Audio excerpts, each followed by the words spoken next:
Hey everybody, this is Rydo and we're back to another live stream of Yu-Gi-Oh! Master Duel and video game news. Let's hop in.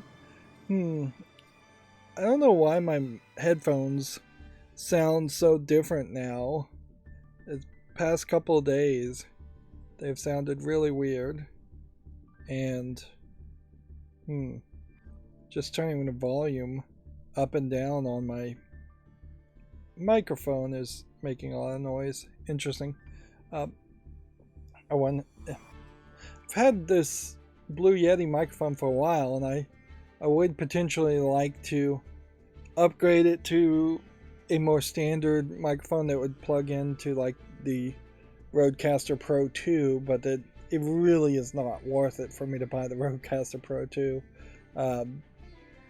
at the moment. And yeah, I definitely would not get a lot of good use out of the investment there. Alright, so regarding the new season of the ranked duels, doesn't sound like there's anything different here, or doesn't look like there's anything different here. And then upcoming Forbidden Limited List update. Forbidden cards are not displayed in the card list and search results on deck editor screens because Forbidden cards filter is set off by default. The forbidden cards under standard forbidden list will be displayed in search result and card list by any of the following. Set forbidden under the limit menu on. Change forbidden list setting in the upper right of the deck edit to from standardized to unlimited. Interesting, that seems to be the main update there. Or maybe they have an actual specific date here. They're moving towards unlimited, which is a step in the right direction, but it certainly is a slow step, certainly also, because unlimited really should have been day one, maybe a couple of months, not 6 to 8 months after this game was launched, with really no fanfare anyways. They've done nothing to advertise this game, which has, I suppose, worked for them fairly well. I may have already missed the daily login, come to think of it, because I've just been not paying attention to Yu-Gi-Oh! For certain. I've instead been working on getting a Raspberry Pi to be an access point and an ad blocker, and boy, I have to say, it's been painful. Painful is definitely the key phrase to use there.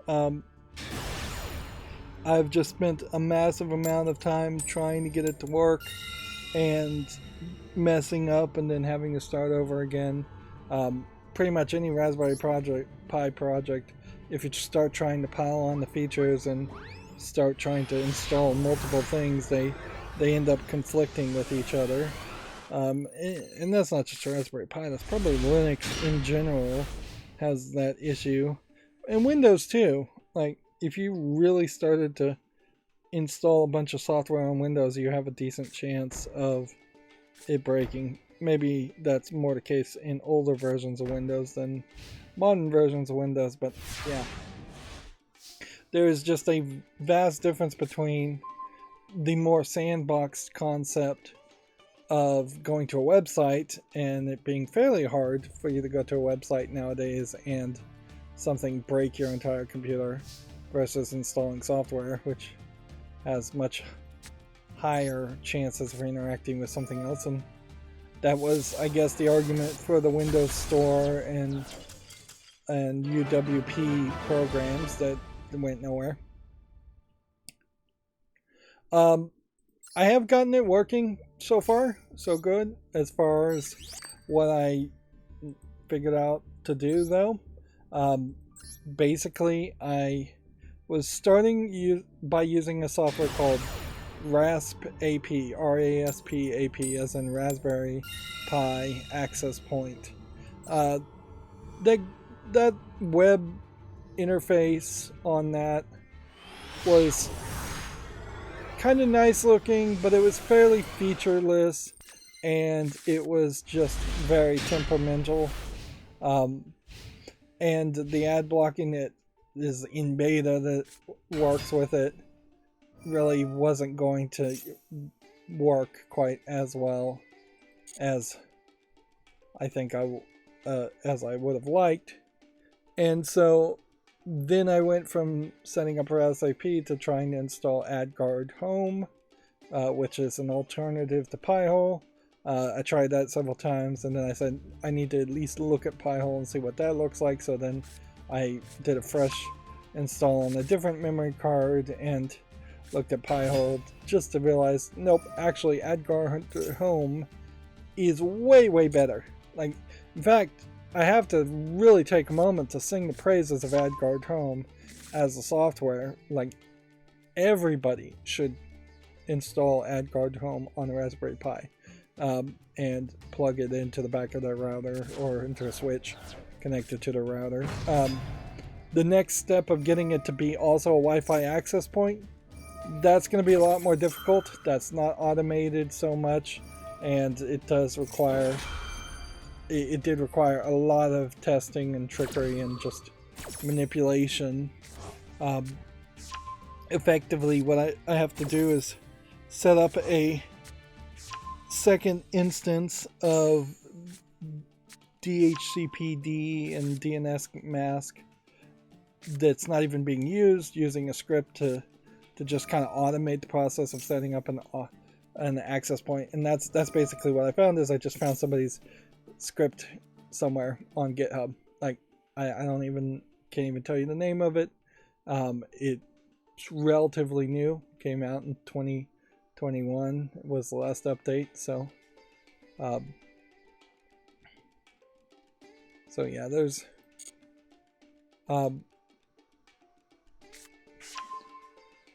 that's as far as I've gotten, but that's as far as I needed to get to. Part of the problem with AdGuard Home working with the Raspberry Pi was that it was just trying to move all the traffic through one proxy to another, which means that the ad blocker really couldn't tell which client was going to which sites and which clients should be blocked from going to specific sites. Because the goal here is to have anybody connecting to the guest Wi-Fi from the Raspberry Pi be treated like a kid and have safe search forced and your generic issues of adult filtering enabled. But ideally, I just want ad blocking on anybody who's just connecting to it through the wired network. So by being able to tell which side is which side of the wall is which, by having AdGuard Home be the first main focus software, I was able to get that set up. And I may have to go through a lot more steps to use DNS over TLS, which I did some research, and yes, I do think DNS over TLS is still the better way to go about it at the moment compared to DNS over HTTPS, which was, I don't think, ever really implemented, and DNS over DOH, which is also DNS over HTTP, but I think maybe that's also DNS over HTML. But all of this potentially will be less useful as far as just encrypting your DNS calls and preventing people from spying on you, your ISP from spying on you a little bit more. And certainly these are just small efforts to maintain privacy. Anyone who really wants to spy probably would, but you're just hoping nobody's trying. They're coming out with a new protocol, rolling out with it fairly quickly, called QUIC, QUIC, that's going to try and speed up everything even more than while engaging in more encryption. And I think it's called HTTP3 is a protocol that uses QUIC above that, and HTTP3 as the new standard for HTTP, which the fact that we're only to 3 and we've been using the hypertext transfer protocols for decades. Says quite a bit too, that the internet has been very slow to adopt new real standards. But yeah, HTTP 3 and quick, potentially replacing DNS over TLS. Potentially, maybe not. But it certainly is better than just what you're going to get by default, which is basically no security and no ad blocking and no privacy blocking. And arguably the tracking ads are the bigger issues that people should be concerned about, instead of the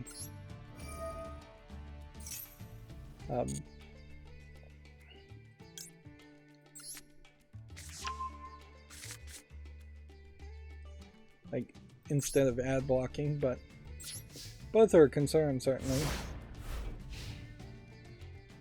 Yeah, I don't know if I have any strategy against this guy. Like, if I had any strategy, I'd have to assume that it's to discard this when this tries to activate.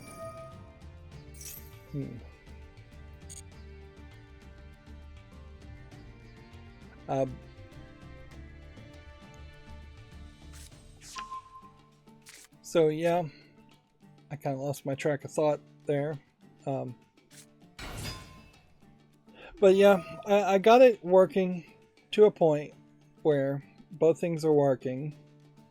Again, it being an access point is not really going to be that useful. It's going to be a fairly slow connection speed, relatively speaking.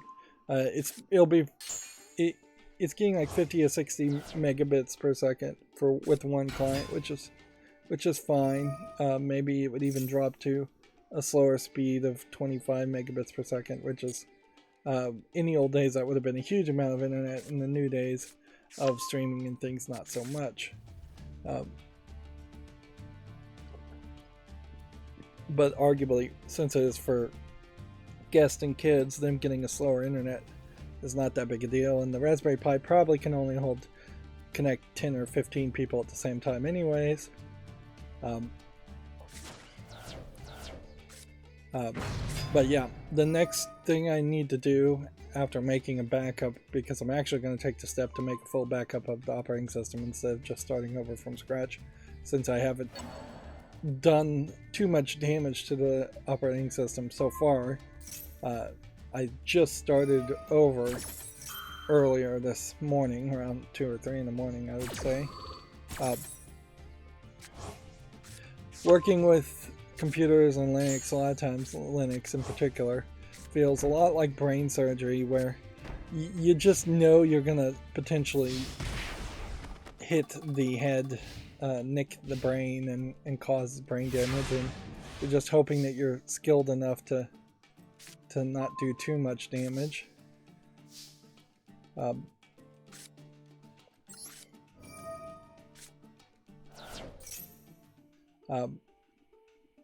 But yeah, I want to make just a full backup, and then continue forward. I need to try one of several just like web interfaces, I would think, for WireGuard. Like, arguably, I don't need to set up a web interface for WireGuard either. I could do it all manually, but I don't know if I really want to go that route. Just need the smallest number possible of ports open on it. That reduces the number of potential ways that people could hack it. So putting a web interface to make everything look nice and easy and have a graphical user interface is nice, but maybe not so necessary.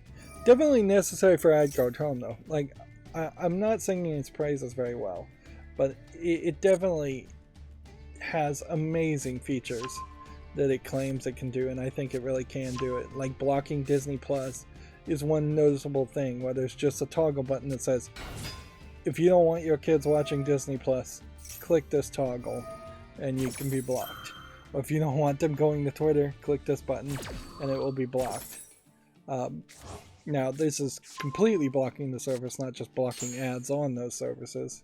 That's a lot more difficult on some of the big services like YouTube and Facebook. Not so difficult on many other things. And because I've been working on this, I've had my own backup ad blocking that I just have on my normal router disabled, so I've been seeing a lot of ads, and I honestly don't know how people live with the internet without ad blocking. It is ridiculous how many websites I go to, and it's just thousands of ads per minute. Like, not per minute, but really thousands of ads per hour. It does seem very believable. Is because it's just like page after page after ads. And it definitely gives me a taste towards the idea, if Google really did try to get rid of like uBlock Origin or the ad blockers on Chrome, that I would have to spend an extra day just to turn on ad blocking, because like I literally can't run my business here with ads popping up that obtrusively and that annoyingly on these news articles.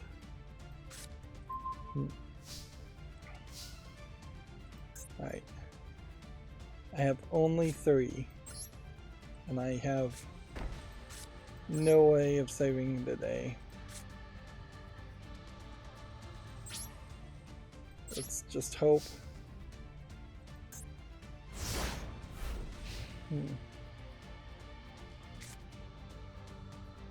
Like if this could activate.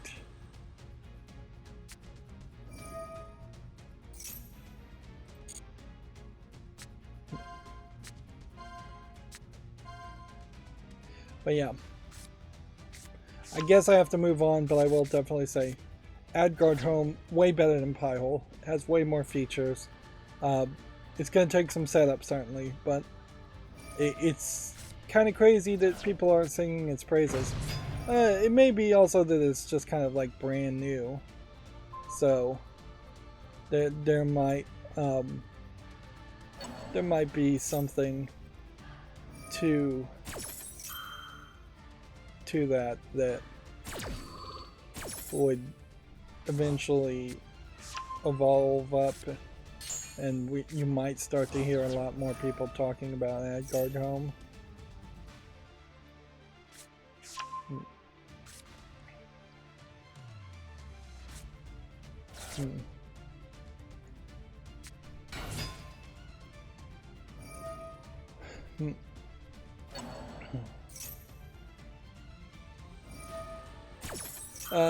We saw a tweet at the end of the last stream going about how Persona 5 Royale, I believe it was not eligible for Open Critics Hall of Fame policies.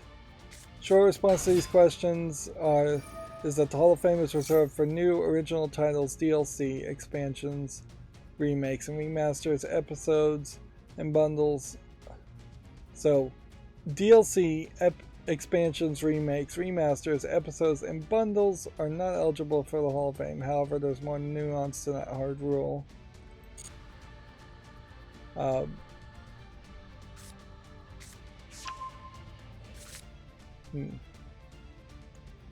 then they continue on, but I don't think there's not too much to do here to say. So there's more text here, really, than you see in most video game news articles.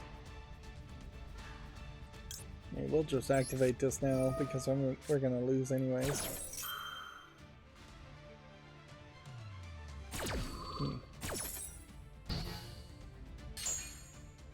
And if anything, I probably shouldn't have activated that because there might have been some chance of victory there.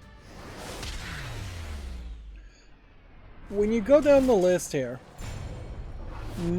new original titles seems to be a bad way to start your Hall of Fame, because the new part and a Hall of Fame doesn't really work. Hall of Fames really should be old things. Original titles don't fully work as a description, because if you're talking like only new original songs could get into the Hall of Fame, like Rock and Roll Hall of Fame or something, that'd be really silly for some of the great covers out of that have come out and other musicians have done. Like, so it's a bad definition. To put some hate on DLC and expansions, okay, I kind of get that.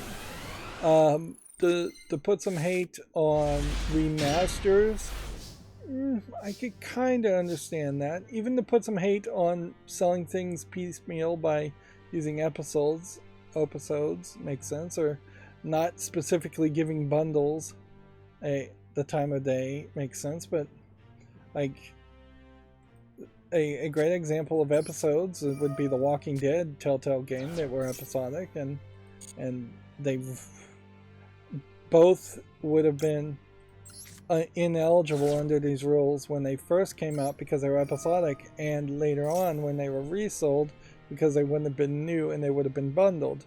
So you're effectively saying that unless you sell this game exactly like most games are sold, it will always been ineligible for Open Critic's Hall of Fame. Inherently, the name Open Critic is not that open, obviously, because you would think if you were really going to stick to the phrase open, you would start by being open to how games get in your Hall of Fame. And it would be fairly easy to say games get into the Hall of Fame for Open Critic when they reach a mass score, an average score that's very high. Like, it's not that hard to say anything that gets above 90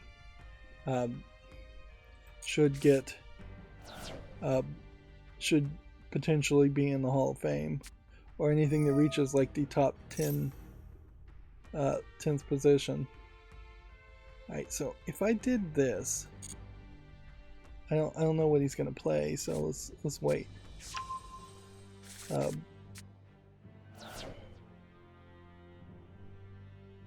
Now, remakes are oddly a standout there. Like, I can kind of understand your idea of excluding DLCs, expansions, remasters, episodes, and bundles, but the remake, by definition, effectively is a new game. It's just not original.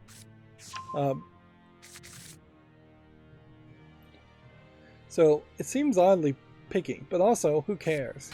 Like, I really can't go much further than that, because the true answer to this is, who cares about Open Critic's Hall of Fame? Nobody should, nobody does.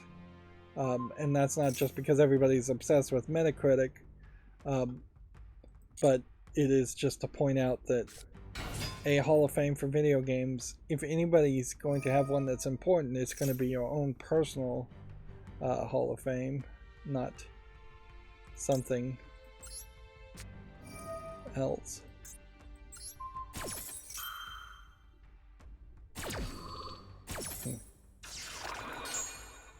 They've got a meme going on showing you may be old, but are you this old, with Windows XP. I have to say, compared to like Windows 11, which is fairly Windows XP in its colorfulness and cartooniness, anyways, like, there is something to be applauded in XP just trying to be a lot more colorful and cartoony and just grab people's attention, whereas Windows 10, Windows 11, pretty dull as far as visual user interfaces.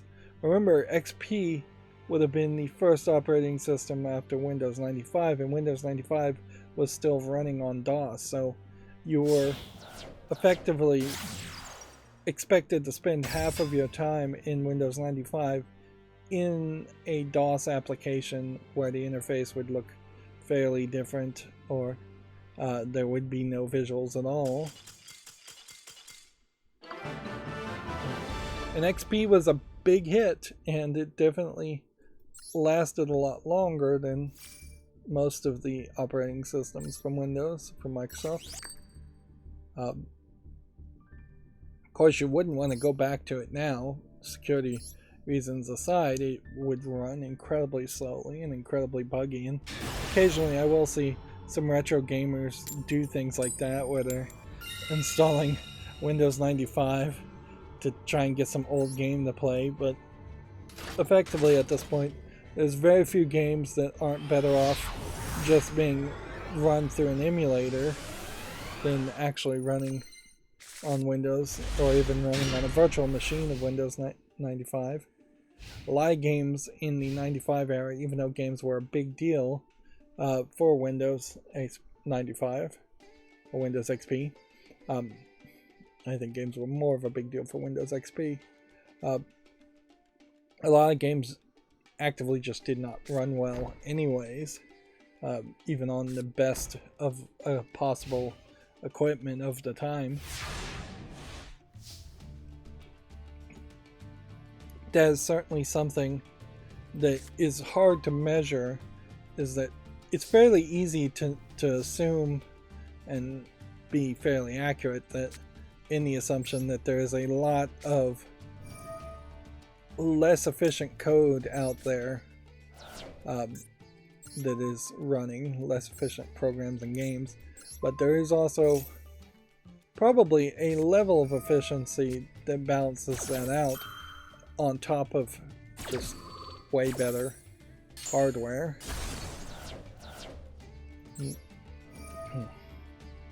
Like, I have to assume and hope that Microsoft Windows runs a little bit more efficiently on top of it doing a lot more things.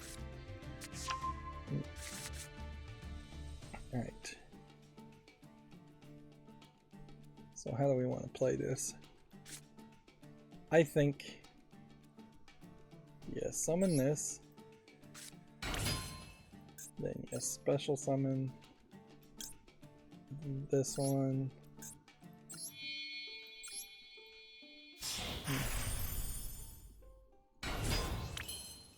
Right. Then I think we'll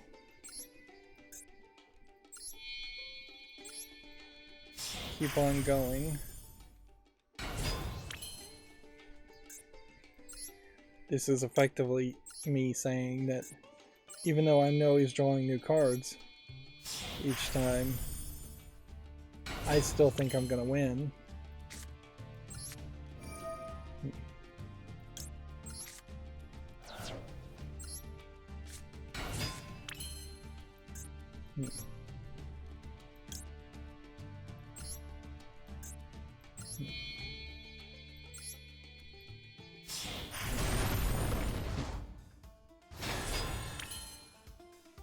See, at this point I could summon something else, but I'm not quite ready for that, so now is the time to attack.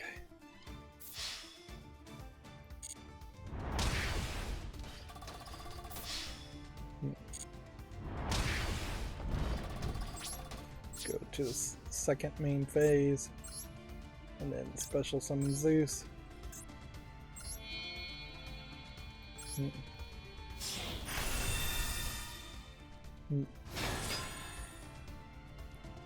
Suppose that was a bit of nostalgia on my part, just talking about Windows XP, but they really didn't have anything to do with video games.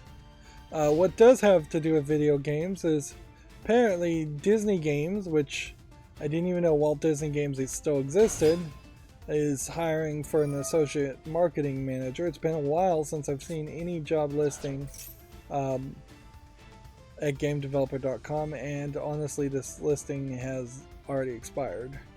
So yeah, that seems oddly short amount of time to have a job listing.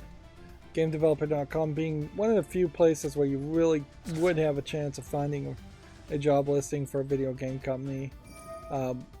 Although, in all honesty, you still probably have a better chance of being hired if you know somebody, or if you're working with a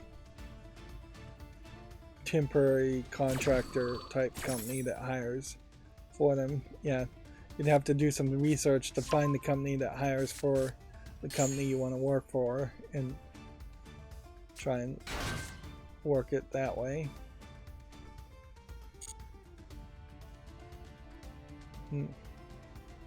Or you can do like Second Dinner is doing, and they are having an intern listing, and every time they list a job, it just clicks to their LinkedIn,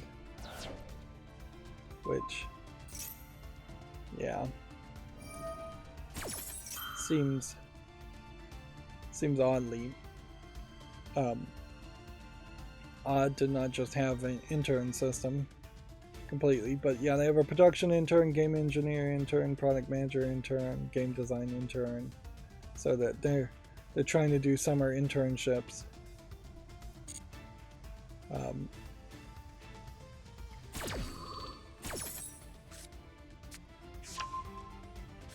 Yeah, I don't know what these cards do, so I just potentially made a mistake by not activating Zeus's ability and clearing the field, but maybe not so much a mistake. After all, we'll just have to see what happens next. Yeah, I assume these are underpaid, if not unpaid, internships for Second Dinner, and I assume you'd be working on Marvel Snap or something like that.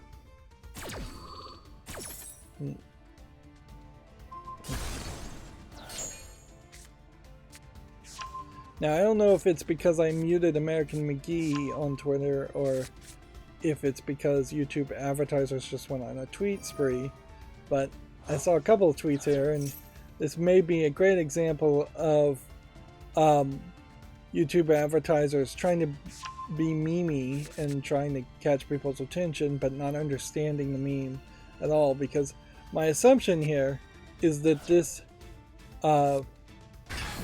meme picture here of this girl hanging on to him and her mouth wide open, assumingly she's yelling at him because they're at a hugely loud rock concert and he's trying to listen, but facial expression, it looks like she's just kind of yelling and talking about something he doesn't want to hear about at all.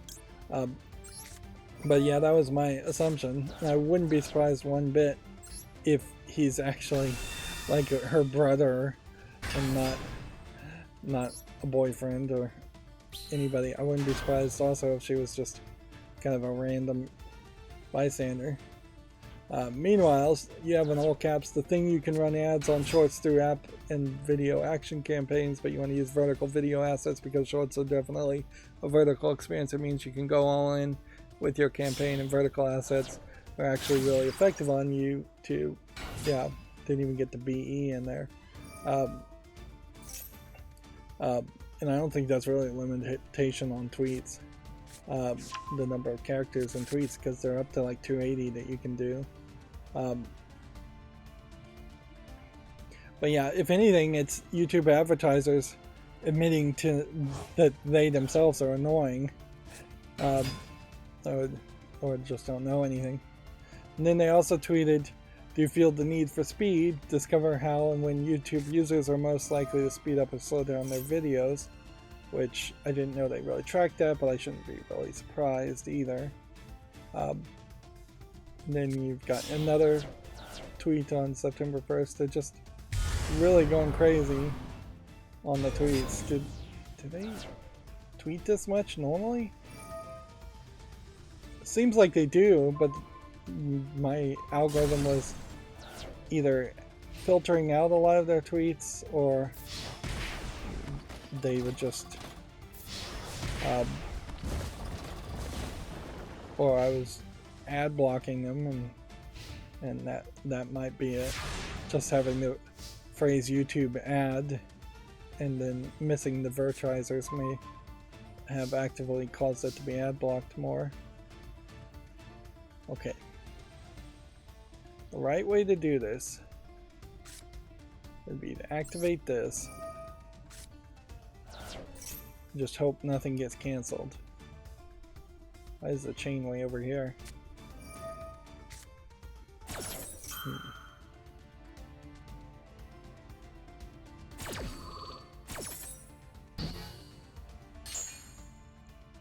Okay. That may have been a smart move anyways. Unless this guy can do something.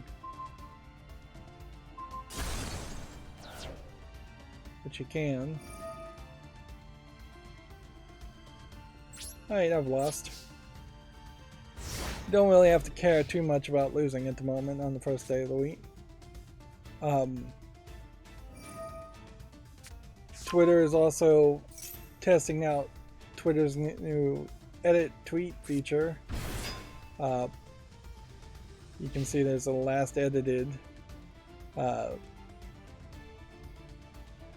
picture here, or mention here, which is like fine. Like, noticeably also when they took the screenshot, I assume that was on internal test servers. It has only 4 likes.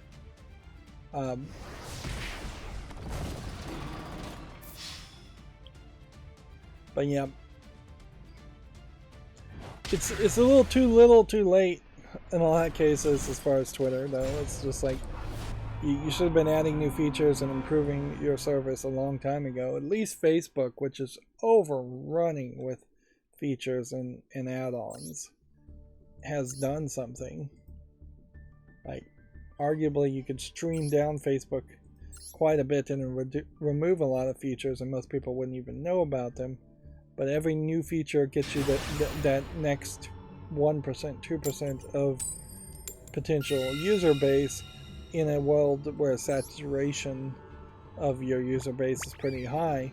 Like, the number of people right now that are using Facebook is probably as high as it's ever going to be. So adding even a feature that only gets you 1 or 2% increases on your user base is just going to be worth it, because it's very hard when you're an older product to get new users.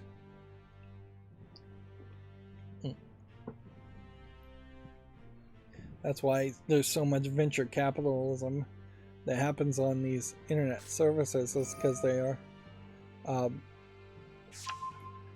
they tend to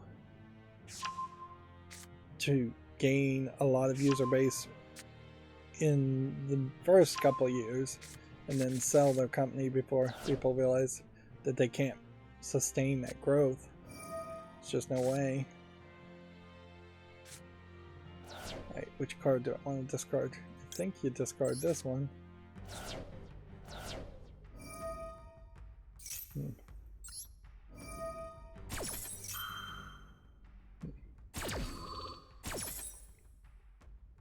And we'll take this.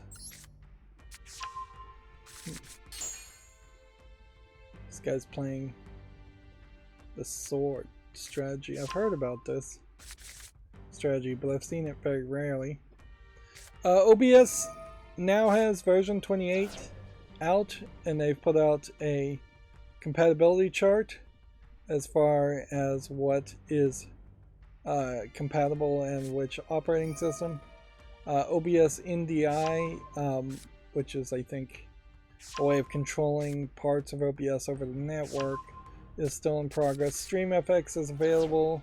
OBS WebSocket is now built in. It definitely should have been built in, although there is also a different OBS WebSocket version here.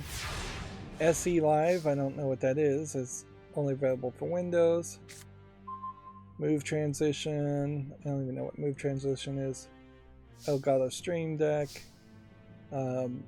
Multiple RTMP outputs, that's network streaming of the video, which theoretically, I don't know if it really would work, but theoretically you could have a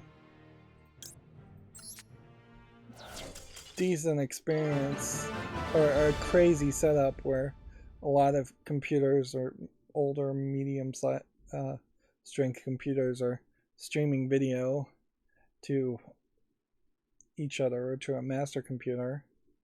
And then you could reduce the amount of video processing per computer that way.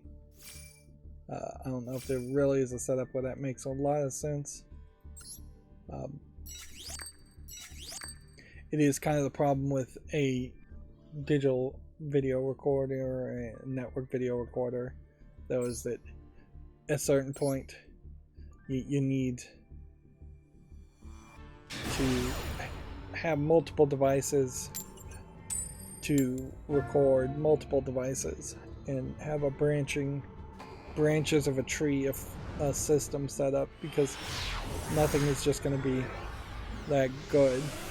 Like if I was going to really try to do like a video collage and have, say, 100 cameras pointing at 100 different people in a museum or something, that would be really crazy and difficult to do. And I don't know if there's a way to really do that with OBS at all, since that really would be closer to technology that you'd have like the NFL using, and they use completely different what is it called, Blackmagic setup hardware is the company. I think is called Blackmagic.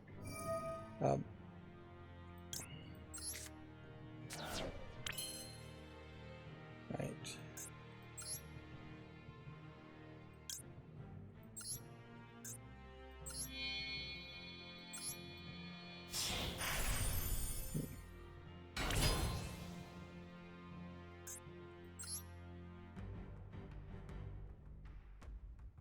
Okay, before I do this, I think I should actually,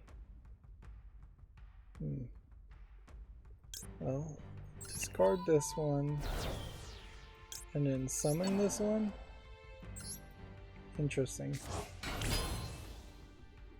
And then what you probably want to do is I'm gonna replace this with that.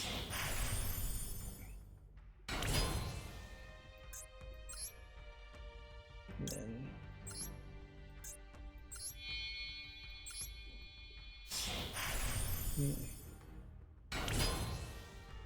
see, I don't even know if you should activate this, but whatever, we'll do it.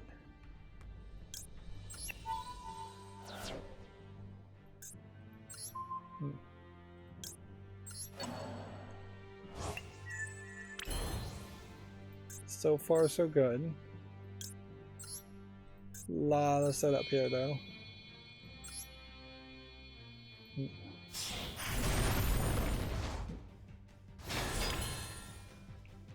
And then I guess the question really just comes down to, do I want to activate this or keep that as a backup? I think,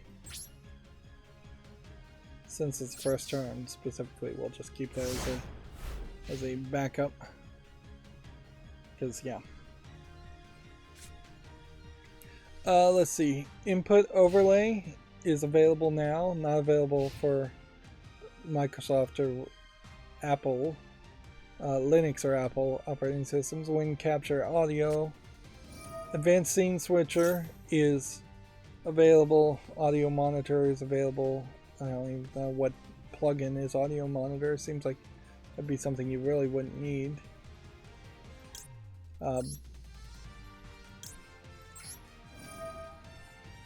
But yeah, I'm going through this list specifically to see if the plugins that I have are supported, and it seems like there is a decent enough plugins that are supported now.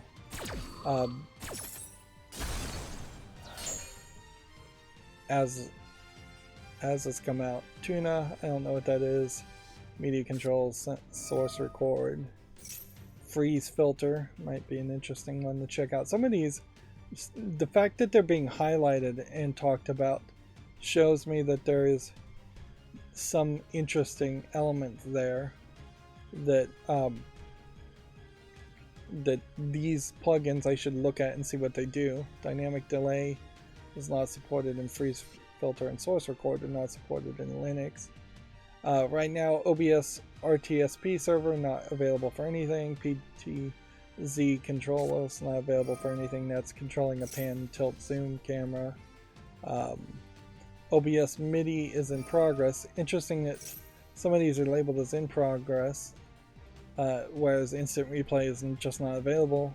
Scale to sound is available. That's a potential feature or plugin I should try with. Although the problem I was having with my computer was that I had a bunch of setups and things set up, something set up at least, that was causing OBS to freeze every now and then, and so installing a bunch of extra features is asking for trouble, and installing OBS 28 at this point is still asking for trouble, even though it is looking to be a major update, and you get some pretty major updates fairly quickly.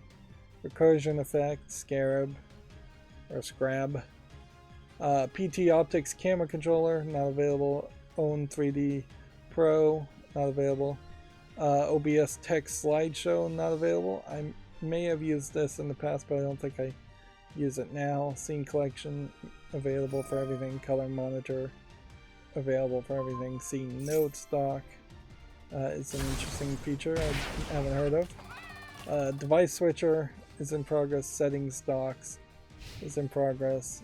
Vintage filter is available. And then scene tree, folder, and chapter marker are unavailable. And that's a lot of plugins, but a lot of plugins also I don't recognize. The list is not exhaustive, even though it's exhausting. Is this guy not going to let me activate my ability?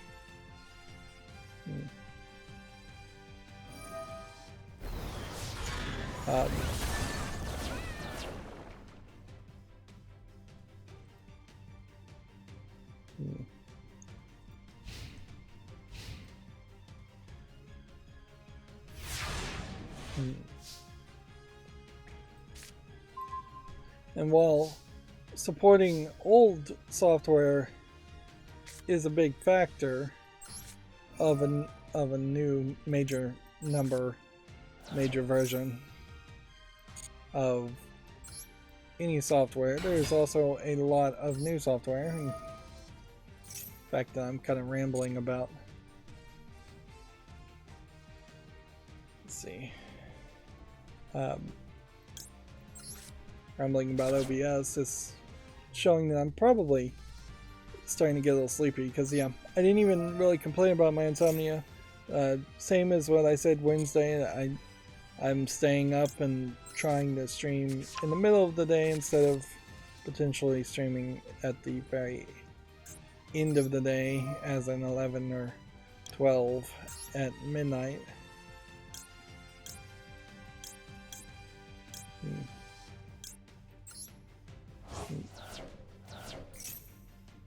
But yeah, I do think, now that I think about it, I am probably getting a little sleepy here. We need to burn through the news quicker and potentially even be halfway done with playing Yu-Gi-Oh! For today at this point. I won't say whole way done, that's too little Yu-Gi-Oh! Sure.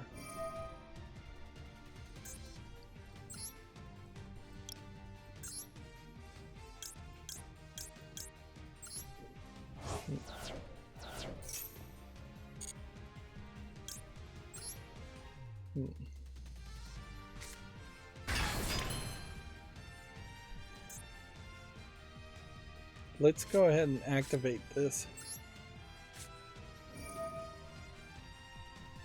Just get rid of cards.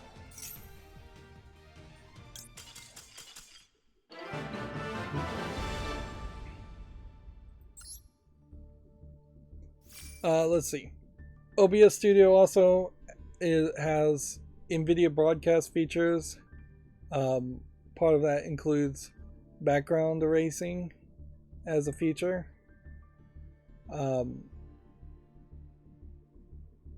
But yeah, there definitely are some new things that they are trying to support, and NVIDIA's definitely trying to be a better partner with an open software company.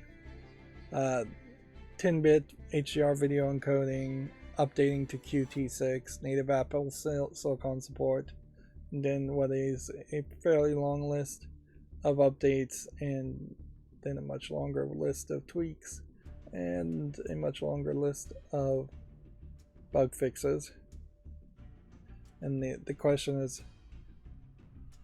we'll just wait to see if there's a 28.1 or 28.0.1 as far as any bug fix. It would be fairly surprising if there wasn't an update for quite a while,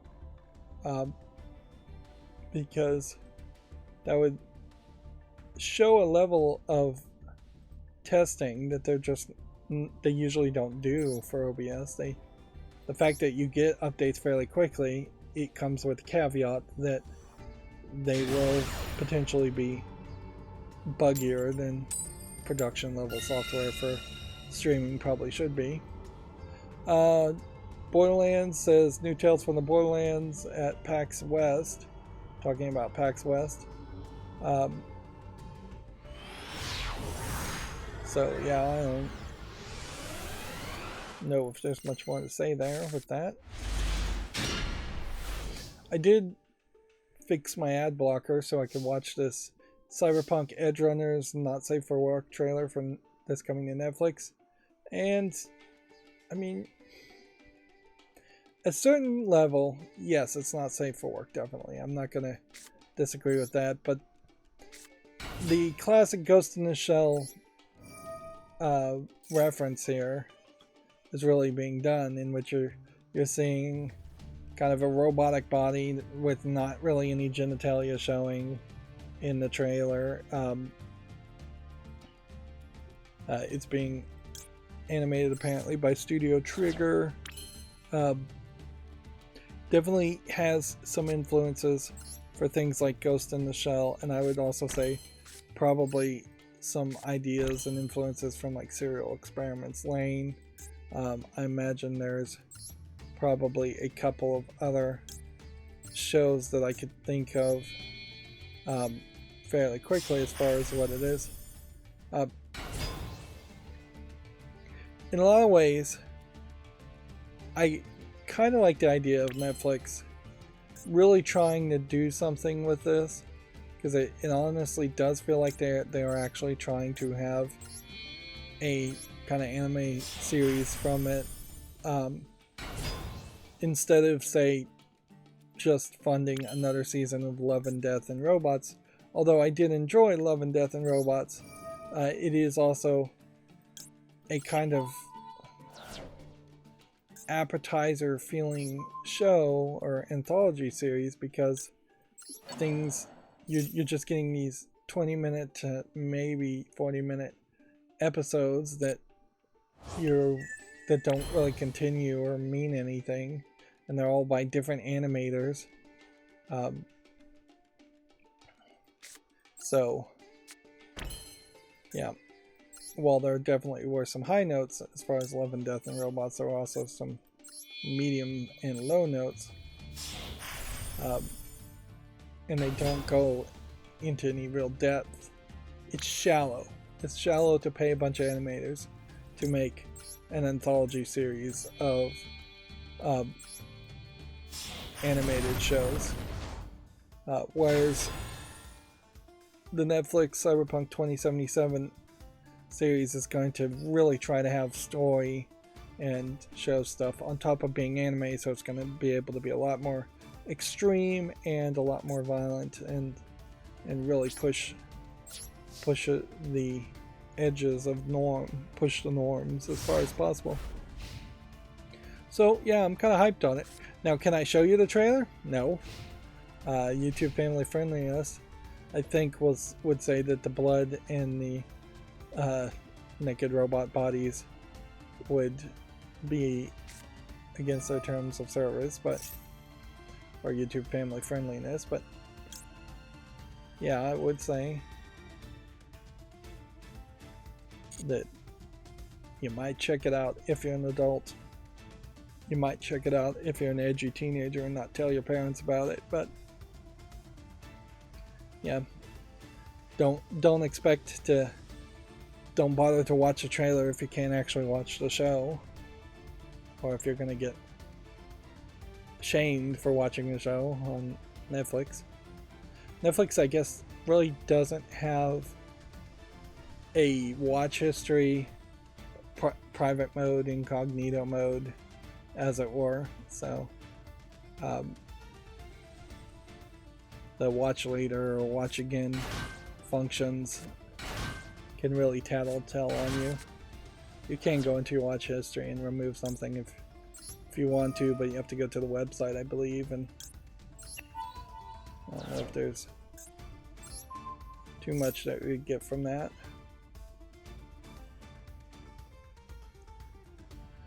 Moving on, our Video Games Chronicle articles. September's PlayStation Plus Essential Extras and Premium games have been confirmed. Need for Speed Heat, Grand Blue Fantasy, and Tome. I think we had already talked about that. This is one of those advertisements pretending to be an article that's been bookmarked. Nintendo Direct featuring Wind Waker and Twilight Princess is reportedly coming in September.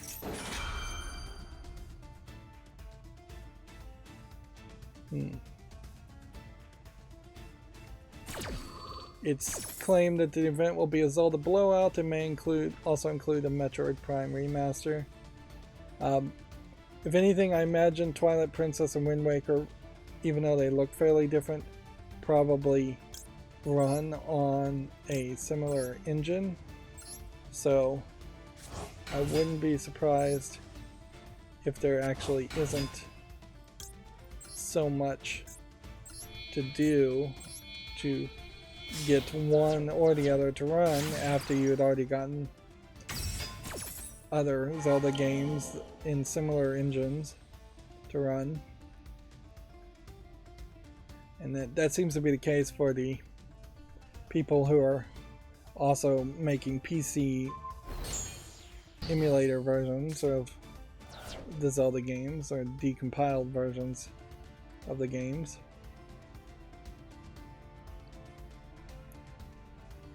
Nostalgically, I would kind of like to play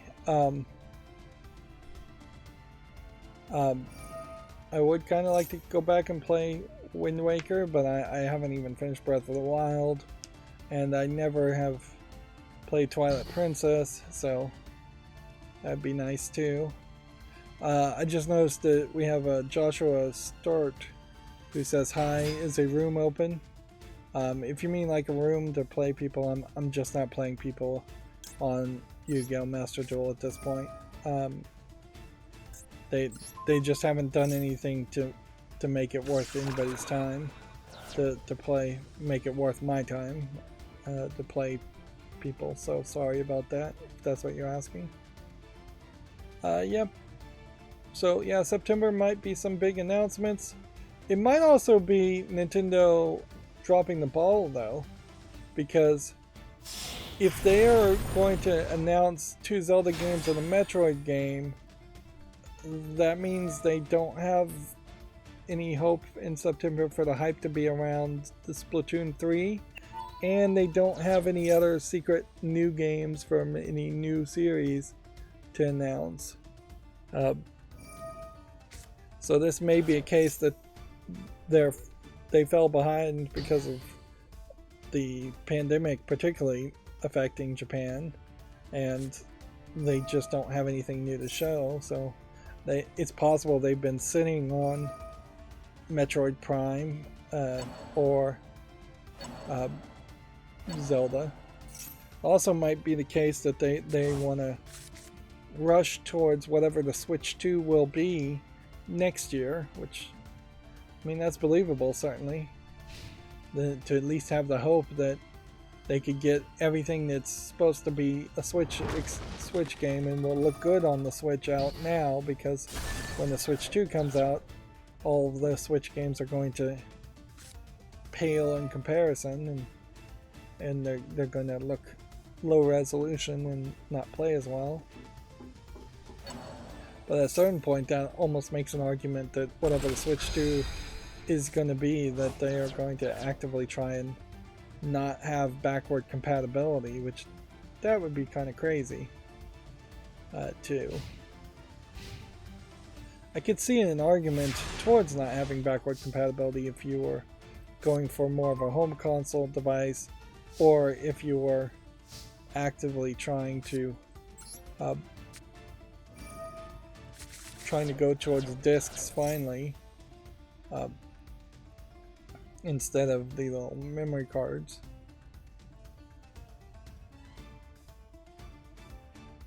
Let's see.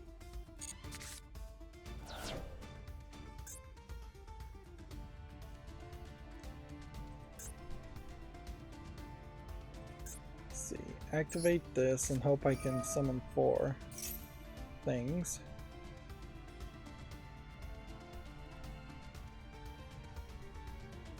This is gonna take a while. Video Games Chronicle says Ubisoft is delayed the shutdown of online services for some of its older games. DLC for select titles will also remain available following the decommissioning in October. Seems like they've specifically just kind of pushed the date back a little bit. Multiple Assassin's Creeds, Far Cry 3, Splinter Cell, Blacklist, Driver, San Francisco, and Prince of Persia: The Forgotten Sands, among other games, which I don't even know why Prince of Persia: The Forgotten Sands would have had any online component. Most of the Assassin's Creed games really didn't have a need to have any online component. If anything, this really just highlights the fall of the always online concept as an idea, that it was just always a dumb idea, and it always will be a dumb idea.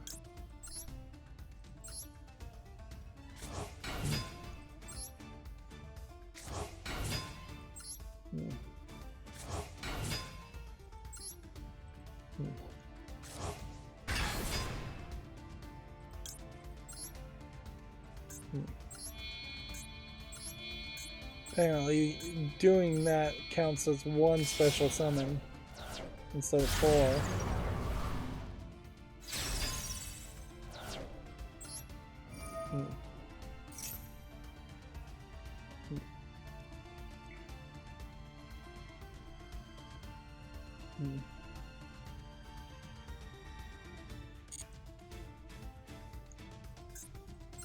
Go ahead and banish that. Go ahead and summon that. We could destroy this too. Probably should.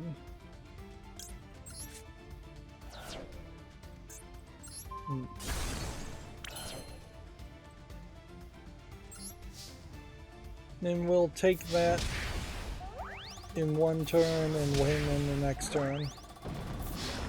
Unless he can kill everything on the field and I don't draw any good cards.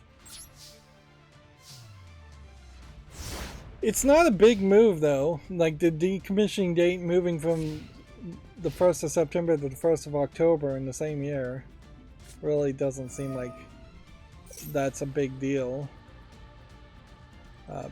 If anything, they're making like it takes real effort to decommission something and shut down servers, when really it doesn't.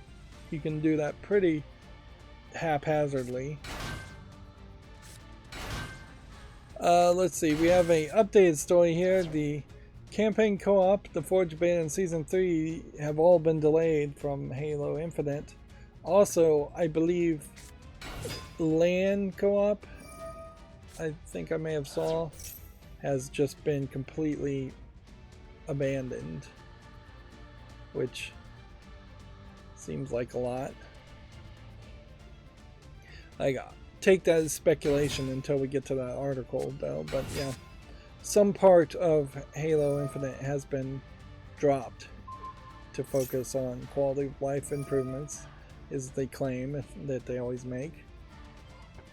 Let's see, Yakuza Studios is going to show a sneak peek trailer during a live stream next week.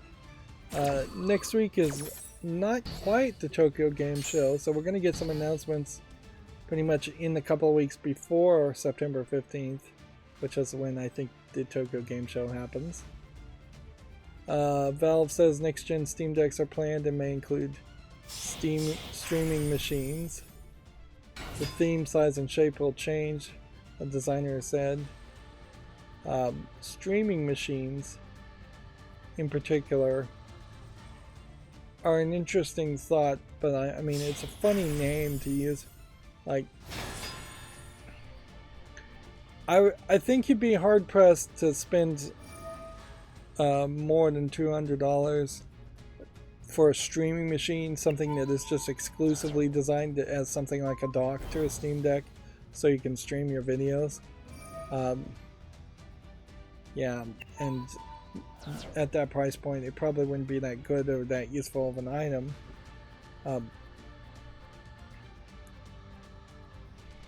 So, yeah. If it really is just going to be an advertisement, a way of labeling streaming machines instead of Steam machines,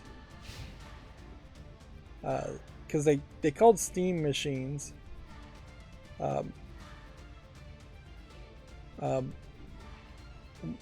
when they were trying to sell PCs or have people make a new category of PCs specifically for playing games on Steam. But arguably you don't need that much CPU or GPU to stream as much as you would to play games that look really good.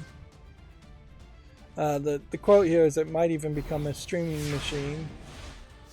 Like, so basically this designer is just throwing out ideas, which that's pretty much how everything in Valve seems to be done. So yeah, no guarantee whatsoever that any of these ideas would actually come to any level of fruition.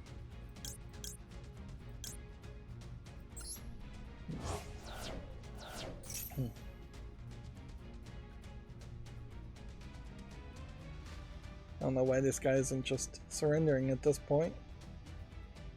It's kind of silly to be hyped about a potential new Steam Deck when most people that have pre-ordered Steam Deck are still waiting for it. Or I'd say at least a significant portion is, if not most. And I am definitely still waiting to see if Steam Decks become a thing that actually makes sense.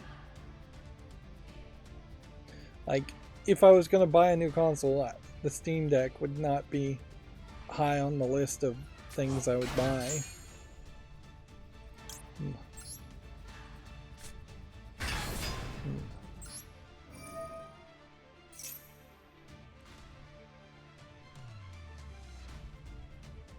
Right.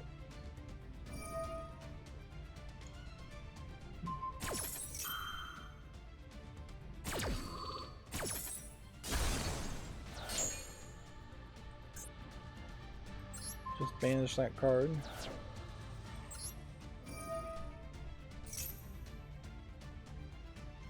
Definitely should win. This isn't really an article or video game news.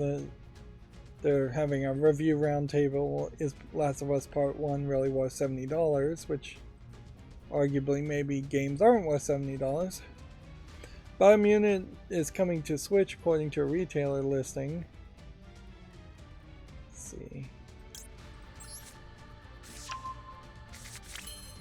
Alright.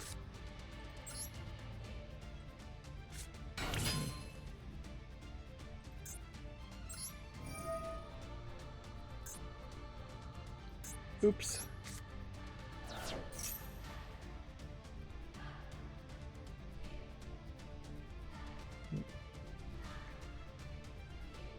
guy's trying to stall. Need to put this in the graveyard.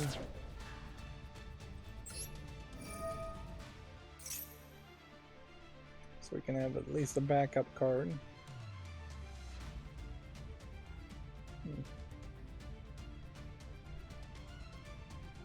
Yeah, unless there is some kind of crazy order I don't understand here. Should just be able to go into the battle phase, attack this.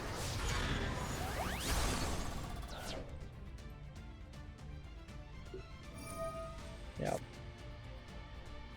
I'll just see if this does something. Attack this. Then attack that.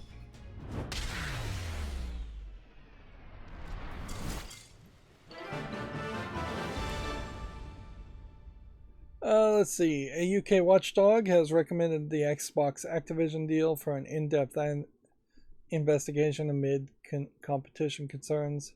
If concerns aren't addressed imminently, the deal will be referred for a second investigation phase, which I can't help but suspect that is just somebody looking for a bribe in the UK.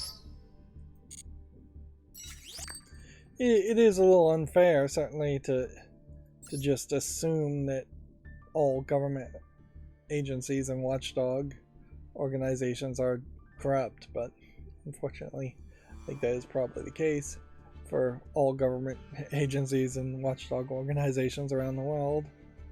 But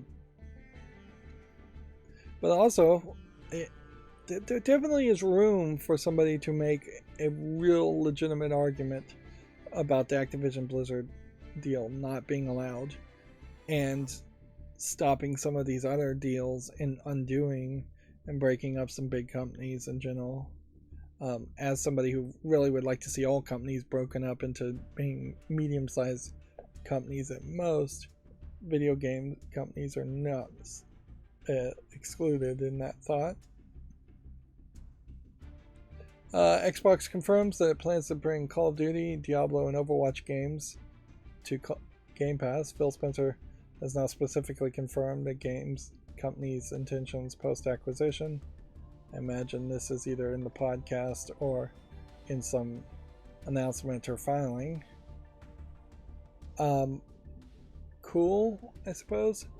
Diablo, like Diablo 1, the original Diablo 1, probably wouldn't play particularly well on an Xbox, being a mouse game and being an old game with no controller support. Are we getting to the point where controller support is no longer mandatory on console games? Maybe, but I doubt it.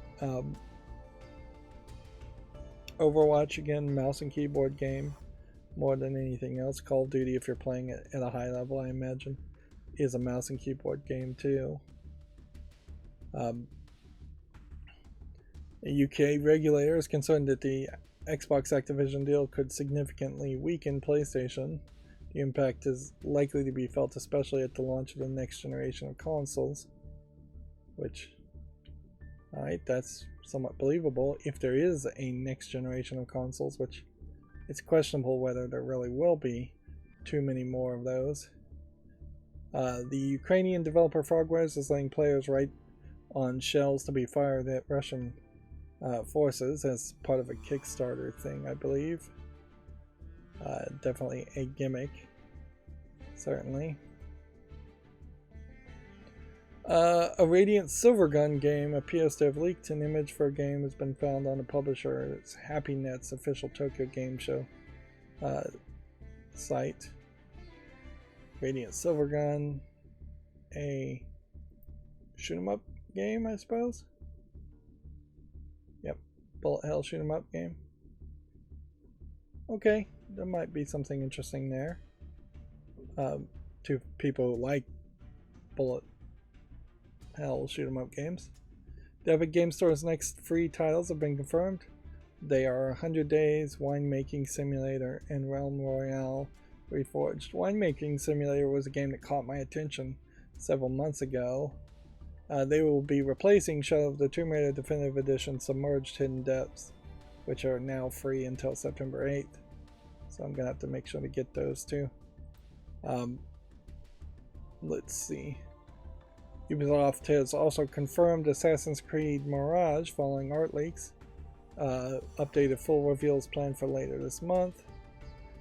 There also seems to be a focus of bringing back a fairly large amount of people in crowds, and being set in Baghdad, it is going to also be kind of narrow pathways and smaller sections of people. In a lot of ways, it looks a lot like it's a remake of the first game,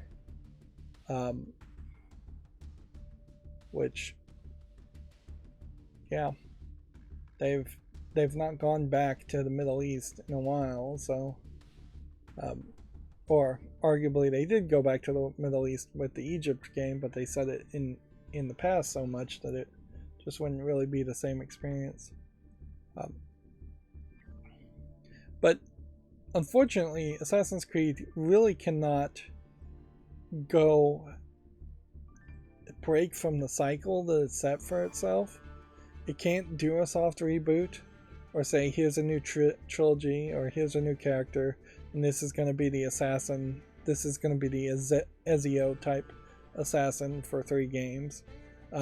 They've come out with so many games, and each of the games were just so iterative that they may have one feature people like and that's it, but they don't have characters people like, or they don't have a setting that people like. And 4 game series that probably has about 15 mainstream games, mainline games, or feels like it. It's probably not 15. It's probably closer to, I guess, 8 or 9, because I've never seen one labeled 10. Assassin's Creed X would make a lot of sense to be a point to start over on that. But yeah, they've not really iterated on any of their games and improved in a lot of ways. It's just been more of the same until they completely changed it and made it an RPG game in the last 2 recent games. So then the question really becomes, is Mirage going to be more of like an RPG game with live services and microtransaction elements? Or is it going back to its roots? I'd like to see it go back to its roots and just be a single player with no live services or microtransactions, and I'll be okay with some DLC if the game is good, but that's it. That's all I'm looking to see. Meanwhile, September's quote free games with Amazon Prime are now available to claim, and that includes apparently Dig, Football Manager 2022, Assassin's Creed Origins, Shadow of Mordor, Shadow War, and Defend the Rook, which, okay, definitely seems like a collection of games worth checking out. Hogwarts Legacy footage shows Hufflepuff and Ravenclaw's common rooms for the first time. Unfortunately, I also saw that it won't include the ability to play Quidditch, which sounds like that is a really big mistake, that you wouldn't in some way be able to play Quidditch. Maybe you can watch Quidditch instead and bet on Quidditch. I could even see a gambling aspect around it, although this is supposed to be a kids game, so that'd be a mistake, really. You have a lot of big open rooms when you look at the screenshot, which is nice and probably a better way to depict Hogwarts than even how it was depicted in the movies. Just assuming these kids are short and that these stairs are gigantic. But for gameplay mechanic wise, you're going to just end up walking around this place a lot. And I doubt there's any real gameplay happening with these stairs in the way like this, or any fights or anything. I don't think you're going to have random enemies spawning that you fight, and you may have to walk around to find specific people and talk to them. I wouldn't be surprised if that's a big element, is that you have to find a bunch of NPC characters to give you quests. Gizmo from Gremlins is coming to Multiversus next week, according to Video Games Chronicles. The rumored Xbox Game Pass Friends and Family plan has been officially announced. The service is currently available to all players in Ireland and Colombia, so not most of the world. It says it'll let you, if you have Xbox Game Pass Ultimate subscribers, it would let you share with up to 4 other players. Specifically, they're saying players here, though not accounts or devices. So yeah, I could easily see 4 kids amongst a friends or family plan using up those 4 logins fairly quickly. If you did it the best way, you'd have like 1 shared account per Xbox for every household, and then you could get 4 households out of it. Inherently, though, there is a problem with this idea that I think is going to be hard for Microsoft to address, in that it is going to eliminate the ability of parents, who would be most likely to want this kind of plan. It eliminates the ability for them to buy specific games and have their kids playing only those specific games and control that. If you're just Xbox Game Pass, you're going to be handed new games. A significant number of them are going to be teen for teen and M for mature. In fact, vast majority of them are going to be teen for teen and M for mature. So if you have young kids, this really isn't a good plan. You still need to spend a few more years just buying games, buying used games, or trading used games with people for that level of control that you probably should have as a responsible parent. Now, if you have a teenager moving into a young adult age, sure, the plan works somewhat well there. But also at that point, maybe the friends and family plan is not where they would want to go, because then they may want to start moving towards playing on PC as they get older. But no, I think the friends and family plan might work well for a teenager and an older teenager, or group of older teenagers. You still have to have them have a shared account, which that may cause problems.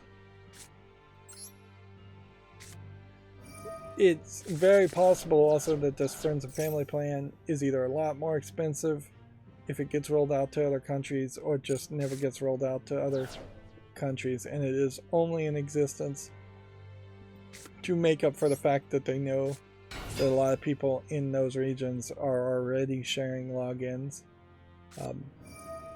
Also, it might be in those countries, it may just be easier to have a friends and family plan than try to stop people from sharing logins. It's a lot harder to geo-block people when your country tends to be smaller.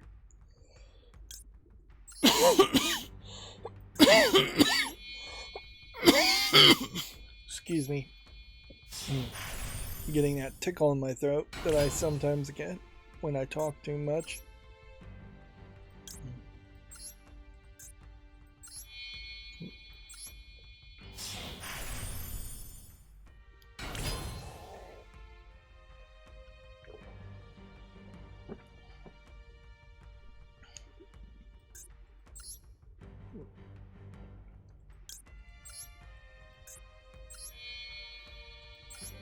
So the question is, when playing this, is the Ash Blossom wasted on Max C?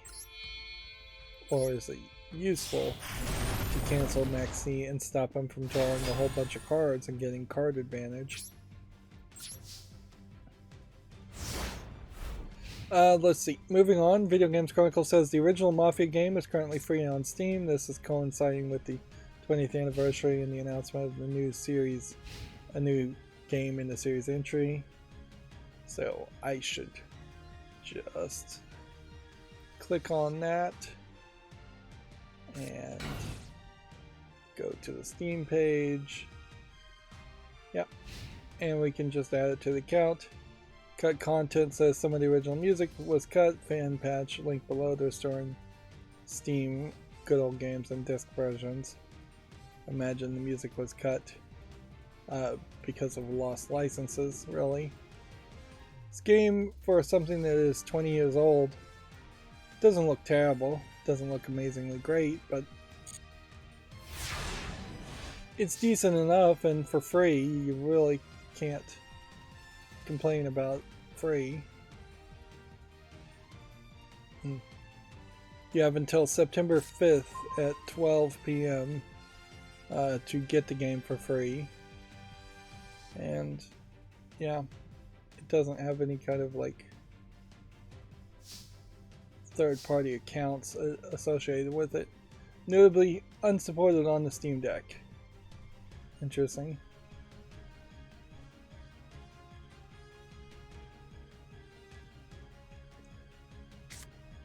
And I suppose for a 20-year-old game, they probably don't have a lot of thought that they would get any more business.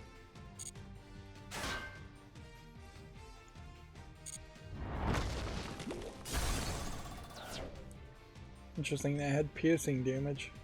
I don't know why. Probably that card says it has piercing damage. Nope. Nothing there says anything about piercing damage.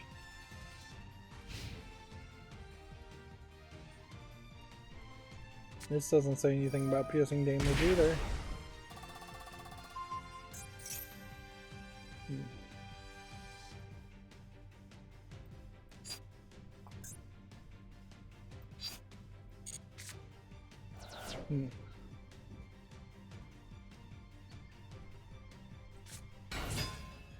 Let's see.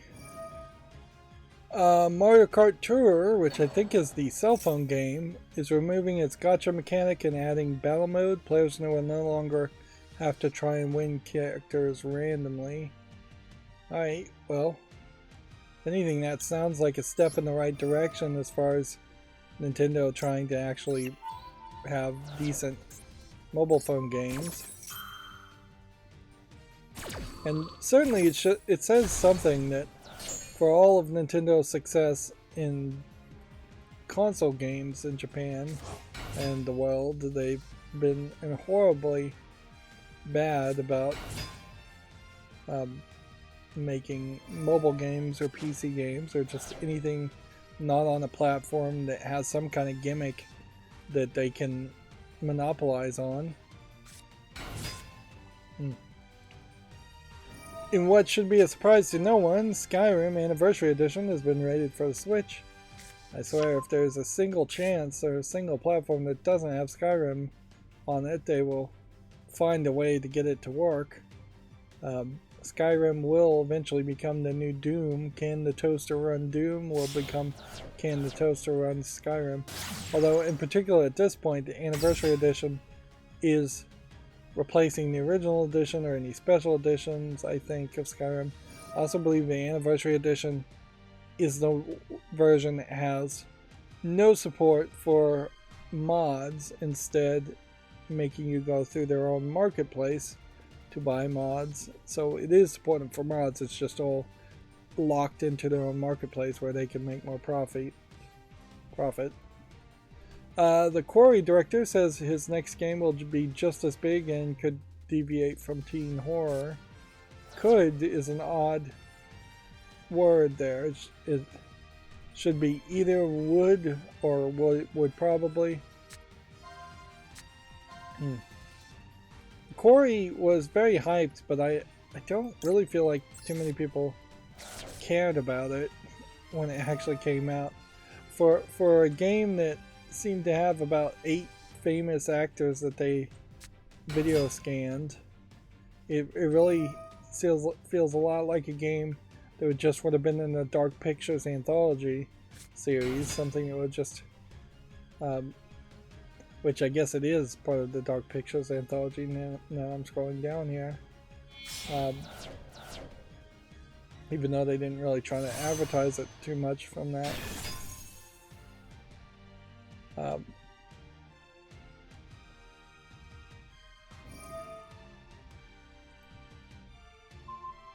Here's that article I was talking about before, one of them. Quidditch won't be playable in Hogwarts Legacy. It's been confirmed. An early trailer for the game featured what appeared to be a Quidditch player. At a certain point, it is probably good to not be able to fly around. And certainly that's something you can add as something that happens in Quidditch fields in a special mode later. But generally just giving a character the ability to fly around is going to make making a game a lot harder, and certainly evoke the feeling of something like Superman 64, where the controls couldn't be awful. Apparently the Last of Us Firefly Edition, Last of Us Part 1's Firefly Edition, is being scalped at for $600 after the restock sells out in seconds, which, okay. This is an unflattering image of the character there. I wonder if that's just a bad picture, or if this is another instance of perhaps shading and texturing, just changing the way things look. Although in a lot of ways this might be Ellie when she's younger and just being chubbier faced, as young kids tend to be, because this picture looks more recognizable, certainly. This cover art though really looks more like a horror game. I guess I completely forget that Last of Us is a stealth kind of horror game. It is fairly easy to forget that aspect. Alright, do we have enough to activate this once? Yes, we do, so there's not a good reason to not engage with that first.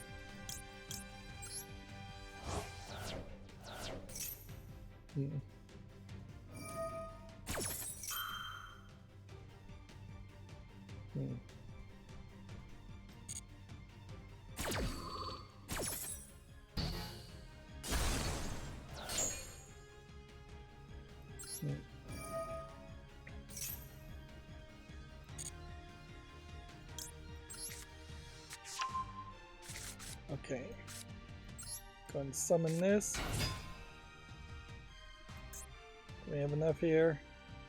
Not yet, so we'll go ahead and activate this.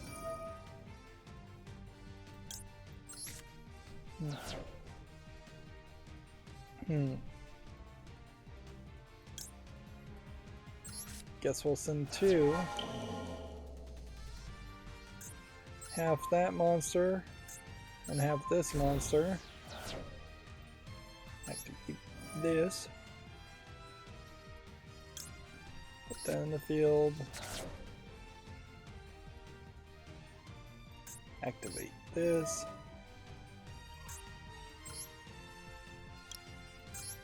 Now we're back in business.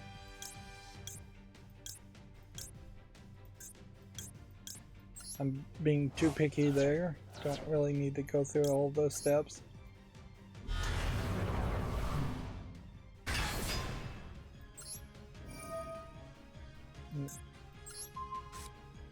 Banish that card.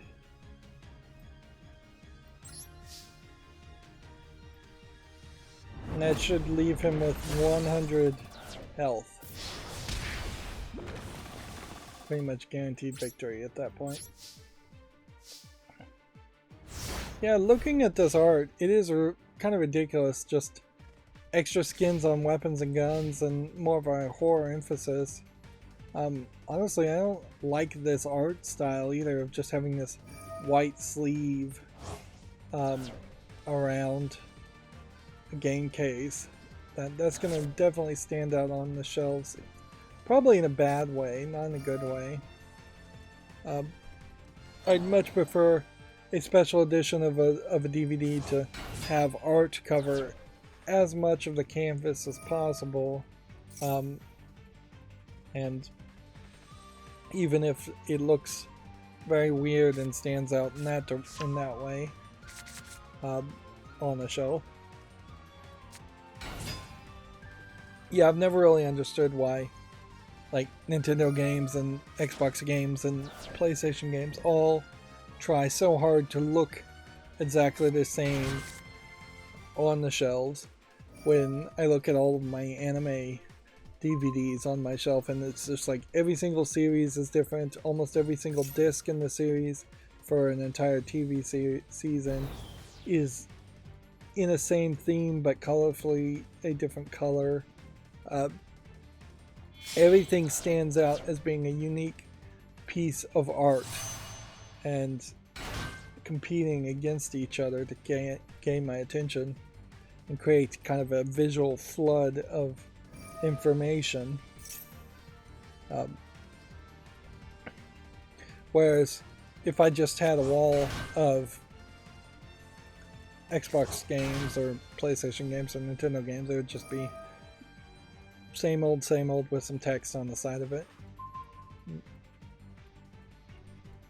Yeah, notably when you look at books too, books are very varied in their height and width and their bindings and the way they look. There's no desire there for uniformity.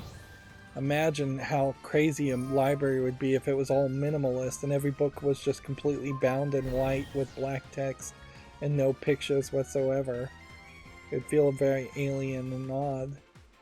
And while I have argued that that should be the art style for things like cereals and products for sales, that you should there should be laws against advertising on products, I'd probably make an exception for books, particularly books in libraries, because that is more of a form of art than, say, a cereal box, which is covered in cartoons to catch kids' attention.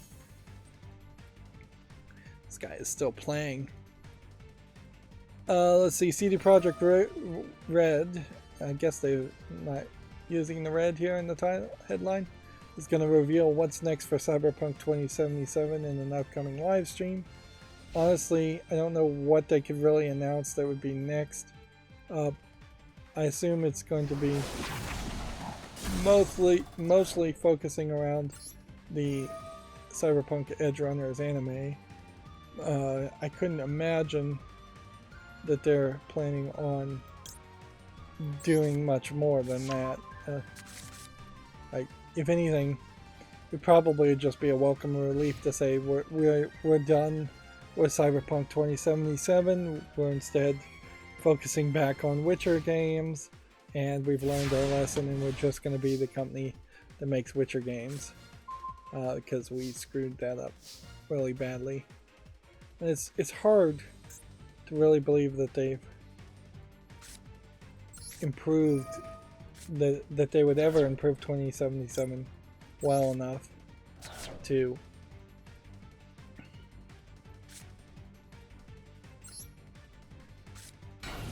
get anywhere with that and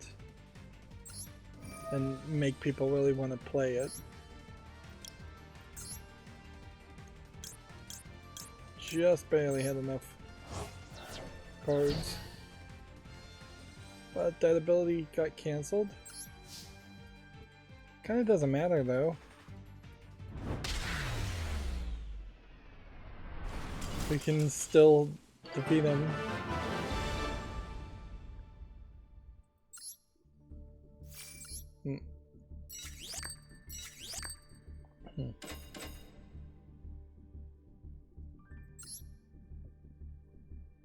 Let's see.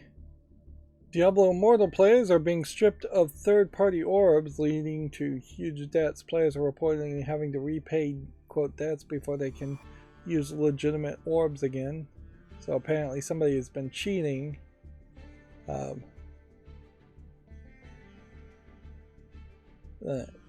at least somebody was getting scammed.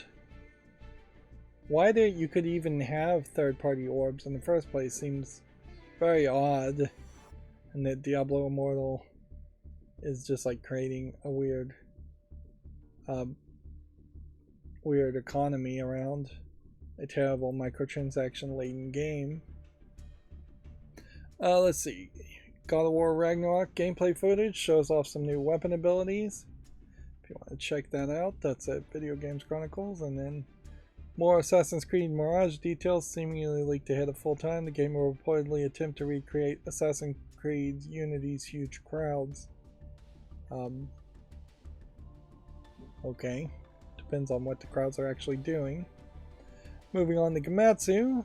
We already talked about Bomb Rush Cyberpunk being delayed. Today is Friday, so there isn't really a lot of chance of a lot of news, but who knows. I haven't gotten around to changing the adult tag, so if there are adult games coming out this weekend, I probably won't hear about them. Sam & Max Save the World and Sam & Max Beyond Time and Space remasters are coming to PS4 on September 29th. It is really late to the party to be releasing games only for the PlayStation 4. We already talked about the PlayStation Plus monthly game, so we don't need to cover that again. Dragon Quest X Offline has detailed every game story and characters, or early game story and characters, if I can read correctly. Sons of the Forest has been delayed to February 23rd, 2023, but at least it's delayed to a specific date, no longer coming out in October.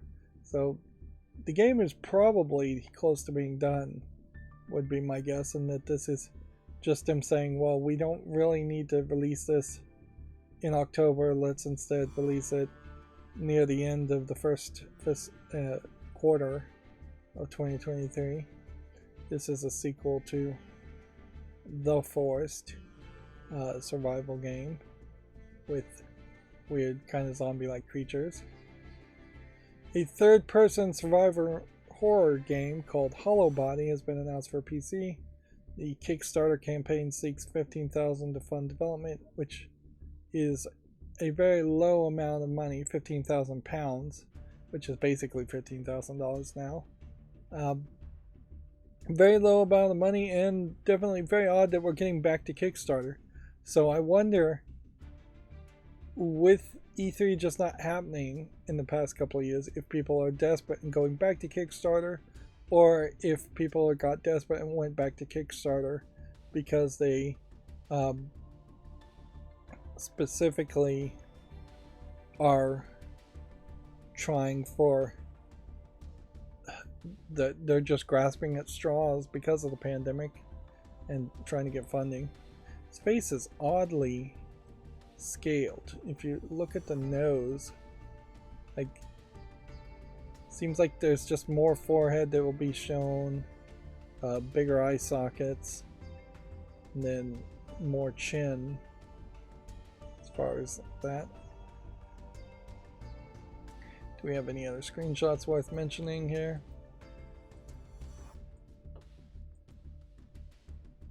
If anything, I would believe this potentially is a hidden object game, looking at these screenshots. Maybe this tries to play a lot like Silent Hill. But also the graphics look a little rough. So maybe the trailer will catch my attention a little bit more. A lot of screenshots are just literally screenshots of the trailer. Hardwire Games is not a company I've heard of. Definitely feels like there might be a bit of an aspect of like a Ghost in the Shell cyborg aspect here. We're watching this and I believe this is blurred. If this isn't blurred, then something happened to my plugin.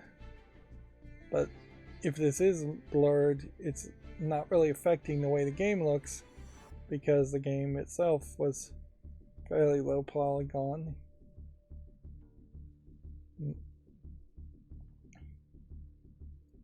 I'm still bouncing back between whether I think I need to use quality of service specifically on my cell phone connections or not. I think in a lot of ways the setup that I've set up is as good as it's going to be, and I just can't improve upon it. In a lot of ways, this could be a Silent Hill game inspired clone, or a Resident Evil inspired clone, because the games are not that different. But yeah, not a lot here. And Hollow Body not really getting explained, and this character not really being focused on or shown in that trailer. Square Enix has announced its Tokyo Game Show 2022 lineup schedule: Forspoken, Valkyrie, Elysium, Star Ocean, Divine Forces, Crisis Core, Final Fantasy VII Reunion, and more. Final Fantasy VII Reunion is one game. Let's hop in and play another game. We're kind of jumping back and forth. Ryo ga Gotoku Studio TV number 12.5 set for September 8th, featuring a sneak peek trailer, which I've never heard of this company before. So that's some kind of subsidiary of... it's something being hosted by Sega, so Sega is probably acting as a publisher. A game called Bustafellows Season 2 has a teaser website open. Apparently this is a smartphone and Switch game, or smartphone and Switch, iOS and Android. Visual novel, young maiden otome game. Notably, though, it doesn't look that good. And let me play for a second, and then I'll hop back into that screen.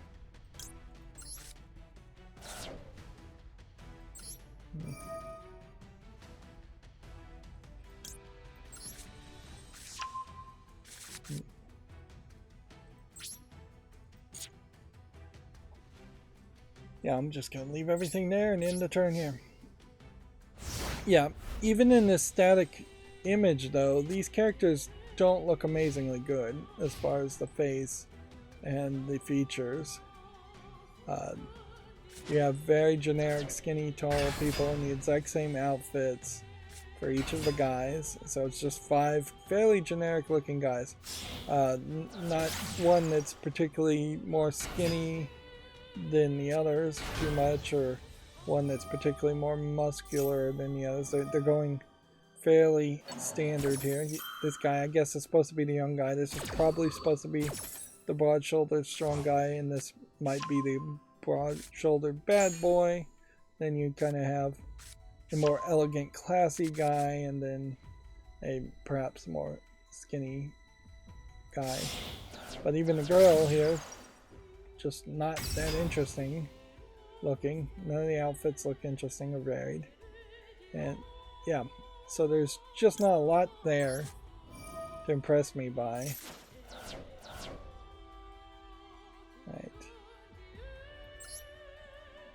Put that there. I don't know why I always want to put that one in the middle.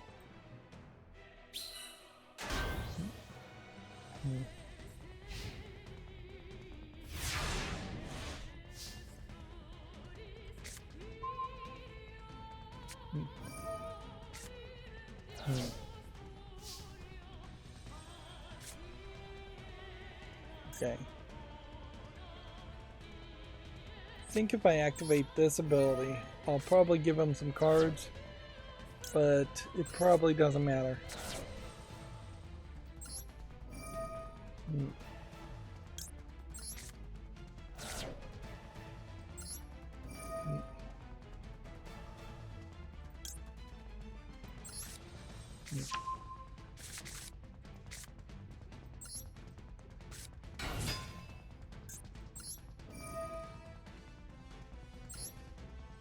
There we go. 1, 2, 3, 4.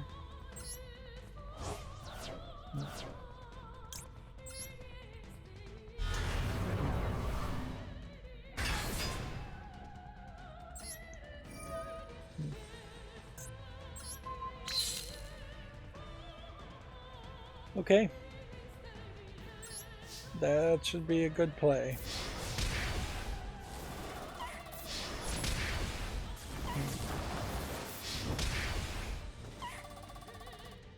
What I need to find is a way to just do 100 damage, because it seems fairly common that I can run into the scenario where I am doing 7,900 damage. Let's see, HappyNet announces their Tokyo Game Show lineup, and this has been updated. Leaked titles include Radiant Silvergun. It's a whole list of games here that I don't think I really care to try and scroll through. Oddly, this seems to be more of an article around just everything that's being shown at the Tokyo Game Show instead of exclusive things.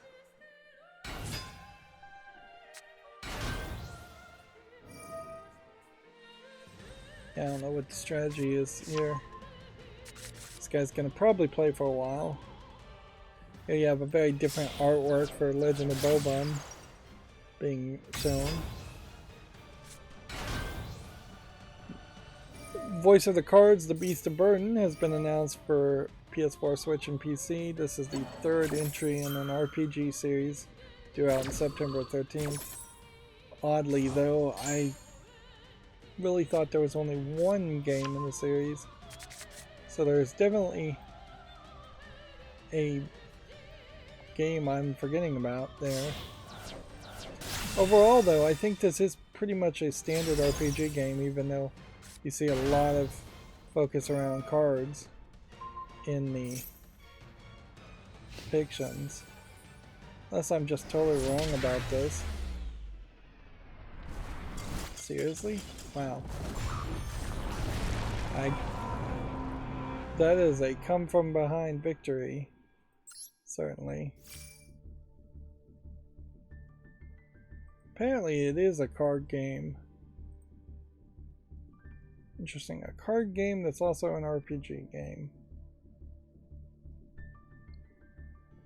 Yeah, there might be something to the idea. And I guess if there are, this is the third game in the series. It's from Square Enix, and I guess if anything that probably just highlights probably just highlights the poor publishing ability of Square Enix, that they're not advertising the games well enough to the West.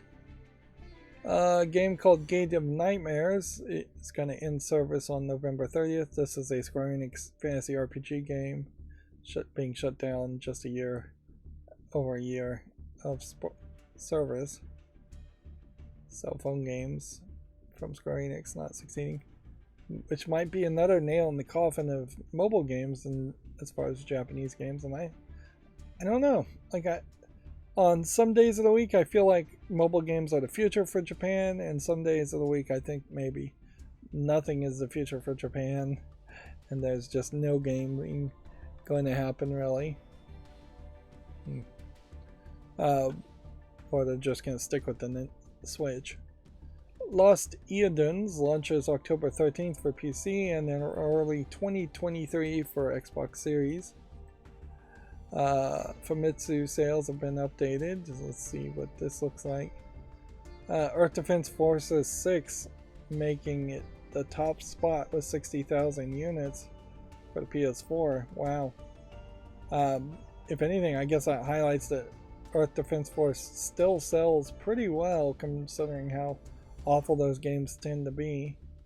In fact, there's a weird pattern here in which of the top 6 games, 5 of them are PlayStation 4 or PlayStation 5 games. So I would have to just assume there was either some bundles going on here, like a major bundle where you have to buy 5 games in total, or they had actual PlayStation consoles available for purchase for the first time in a long time. now may just be the time in which they are buying gifts for some holiday or Tokyo Game Show. Something like Soul Hackers 2. I've heard people seem to like it, although looking at it, it really looks just like a Persona game and not that interesting. Earth Defense Forces 6 for PS5 selling an additional 24,000, so they got 100,000 units in their first week. Soul Hackers 2 for PS5 selling 20,000, where for the PS4 it's selling 30,000. Let's see, and then SD Gundam Battle Alliance is new, and Saints Row somehow made the 9th spot.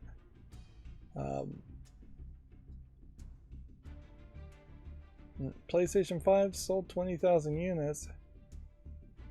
So even if everybody who bought a PlayStation 5 and a PlayStation 4 this week bought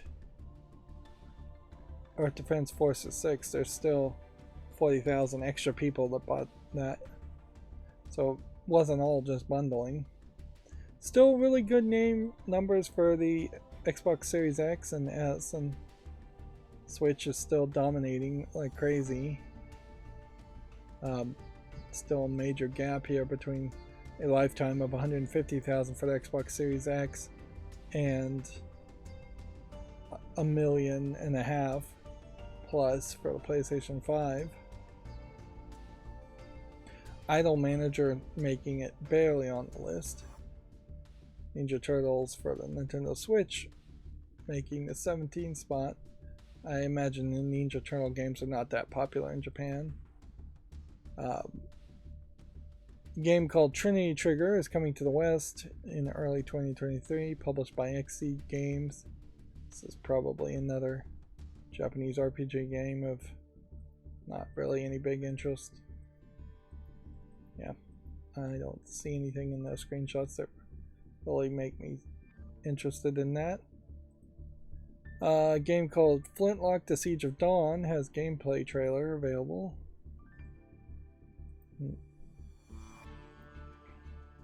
Yeah, the blur is still working. It's just oddly not blurring as much as it feels like. I'm starting to question whether my eyesight is going in general. Which, yeah, I wouldn't be surprised if it's like, why not have one more medical problem happen in your old age? That's just how it goes. Yep, this looks like a game. I don't know if I have anything else to really say about it, though. It's not particularly that interesting. Maybe a slightly faster action game, and the ability to fly and merge with a dragon and shoot guns. So it's an odd little combination, but it doesn't look that different.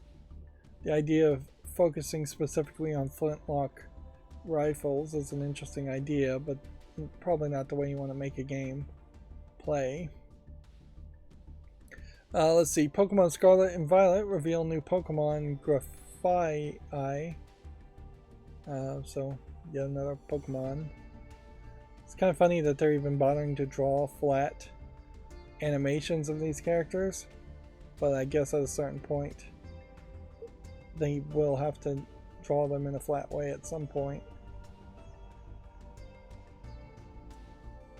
And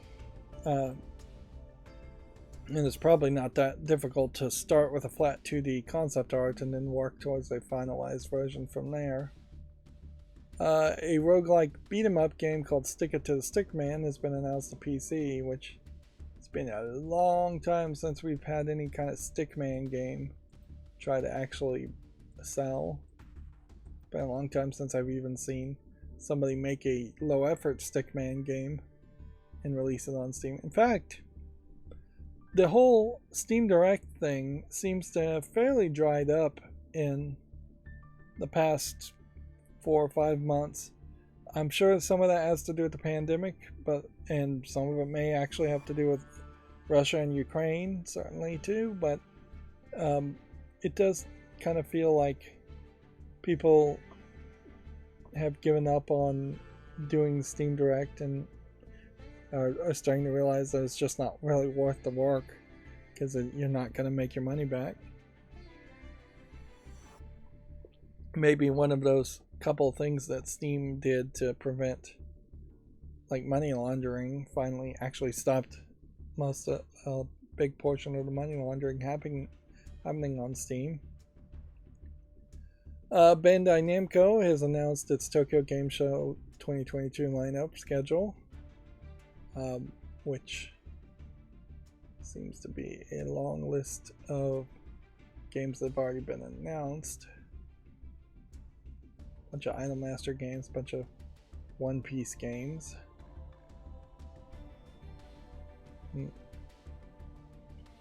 Yeah, we're really not getting any indication whatsoever, though, that there is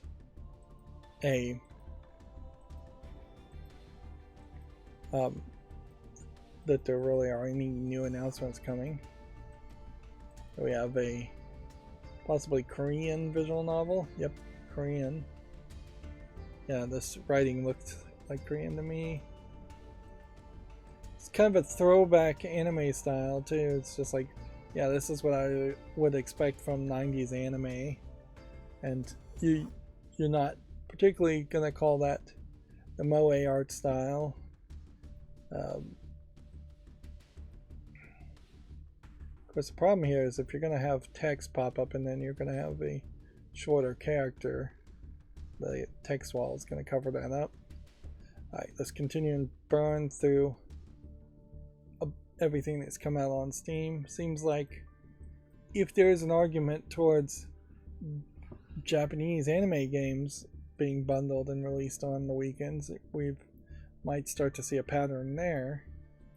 This is a, I assume, Japanese only visual novel, and honestly it doesn't look that good.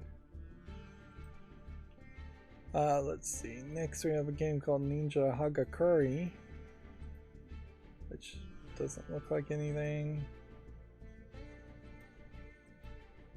Really need to get back to playing some games and uploading videos and scheduling some other stuff, and I am really not motivated to do that, so probably need to figure out a way to double check I have things even scheduled and I don't have things like stopping on September 15th or something, which is very possible, although it really wouldn't be too different to have a bit of a gap. Let's try to be consistent at least until after October. I'm gonna put this on the fall list. This recollection of a horror visual novel looks like it might be something of interest, although I don't know if I'm really that desperate that I'd make a YouTube short on it. I need to do the YouTube shorts also. Like, I really just have a ton of stuff to do and keep distracting myself. MMORPG game coming soon. Oh my AI. Honestly, if I am going to have to do the adult censoring anyways, then there is an argument to going back to what's on Steam and using what's on Steam as a third-party filter, but I don't think I really agree with that either. I'm gonna put this on the fall list because there might be something to that, but I doubt it. Deadly Night.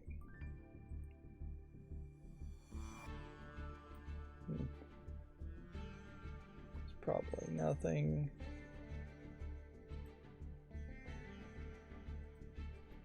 Is this from the same developer? Laud Games, Laud Publishing. Let's go back. Nope. Different publisher, different developer. Yeah, we're not really seeing a lot of instances of people trying to flood Steam either. Like, we were seeing a lot of that before. There's just 5-6 games getting released in the same week. So maybe at some level, this might be something this game, but probably not. Maybe at some level, Valve has implemented some real rules, some real curation. Like, in that curation, there's also censorship undoubtedly, but there was already censorship. So, let's see. Is this animated well enough that I'd want to put on the fall list? Nope. It's also oddly focused on its character creation in a visual novel game, which isn't a terrible thought, honestly. But seems like you're basically just making Harry Potter characters with a lot of different variety.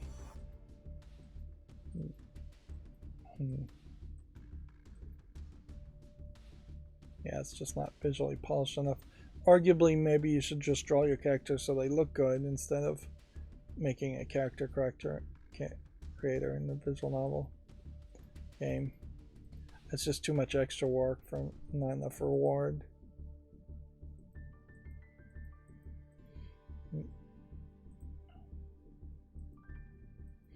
I'm still also very much all over the place with YouTube Shorts as to whether the new algorithm will give my videos any views or not. It seems like it's settling down towards the idea that I'll get a few views, maybe 10 or 20 a day, which is still more than I'm getting from most of the pre-recorded videos I'm making. So, and definitely it would be easier to make YouTube Shorts instead of pre-recorded footage.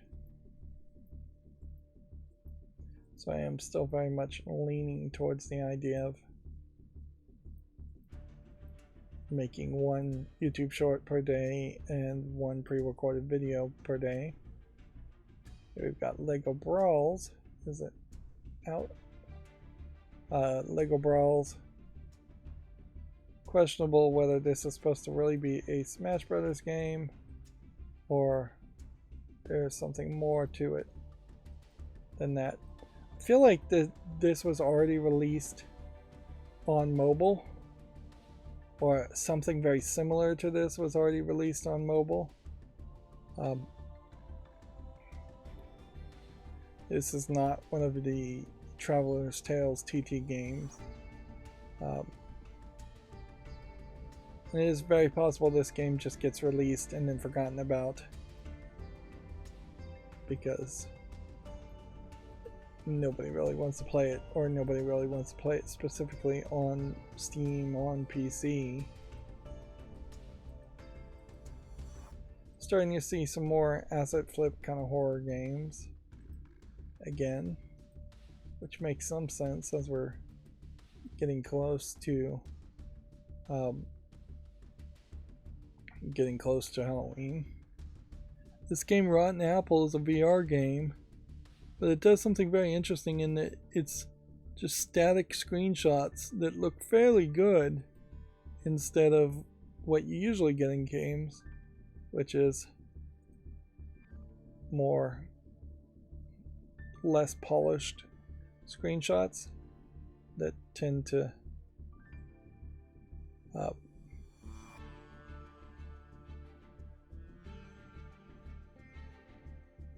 look pretty bad for games. Of course, being in VR, the graphics have to look pretty good, or it's going to be off game breaking. And I'm not sure once that we get to the back half of this minute-long trailer, we don't start to see some rougher visuals. It is kind of odd that there aren't more VR games where you stand in one place and shoot at zombies. But, yeah. There's one. And Rotten Apple is a kind of great name for any zombie story set in New York. Or any zombie story. We're still getting a lot of these back rooms games, which would be fairly easy for them to just say we're not going to allow games with backrooms in the name. Yeah, this looks decent. A widescreen shoot 'em up game. That looks pretty rough.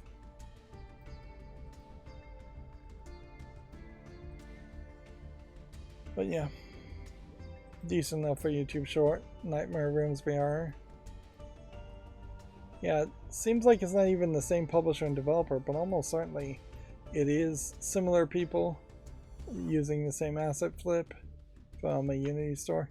And arguably, if the Unity store actually goes away, which is something that they were even talking about and suggesting in Giant on the Bombcast, is that a lot of companies are probably starting to think about moving over to Unreal Engine or Godot Engine or some other engine of their choice instead of sticking with the Unity engine and the Unity store, when there's a chance that the Unity store and the Unity engine won't really be supported.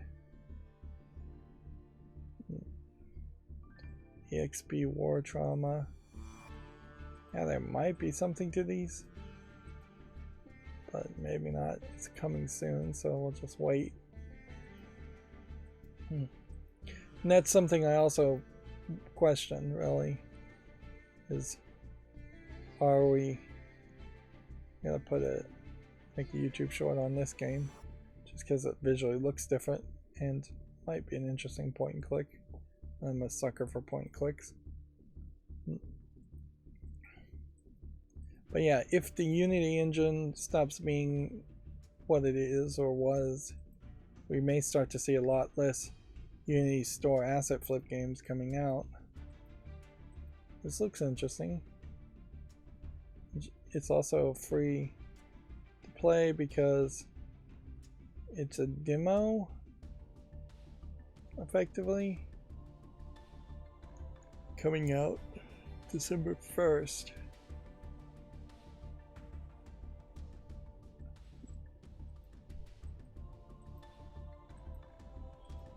This puts me in a weird position, certainly, because it effectively is a game.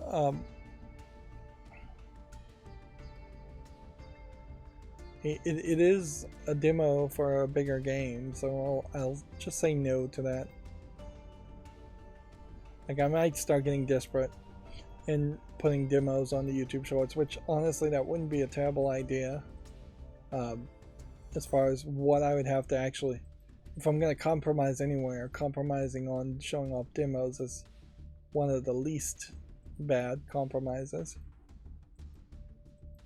Yeah, this doesn't quite look good enough. Looks like it's kind of all over the place with this character design. We have about 5 more games to look at, and then GameDeveloper.com articles, and then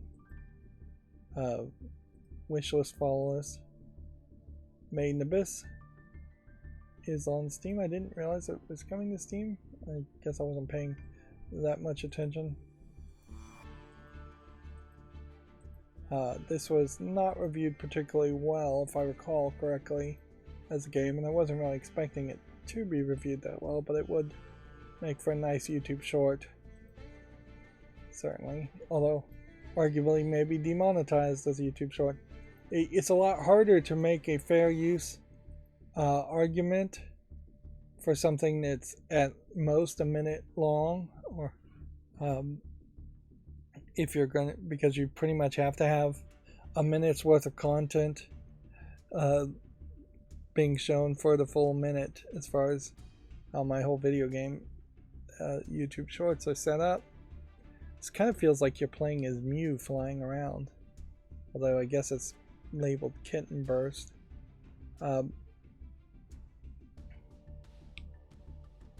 Yeah, it looks like it's probably a little memey as a game.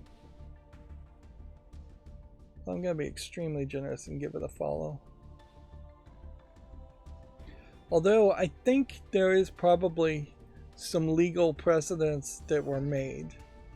I recall there was specifically a court case where somebody used like a minute of um, footage. Maybe it was H3. H3 used a minute of a fight, or Joe Rogan used a minute of an MMA fight, and they tried to sue him, and the judge said this isn't even copyright infringement, let alone having to make an argument of fair use. And that may very well have opened up the doors towards the idea of YouTube pushing YouTube Shorts.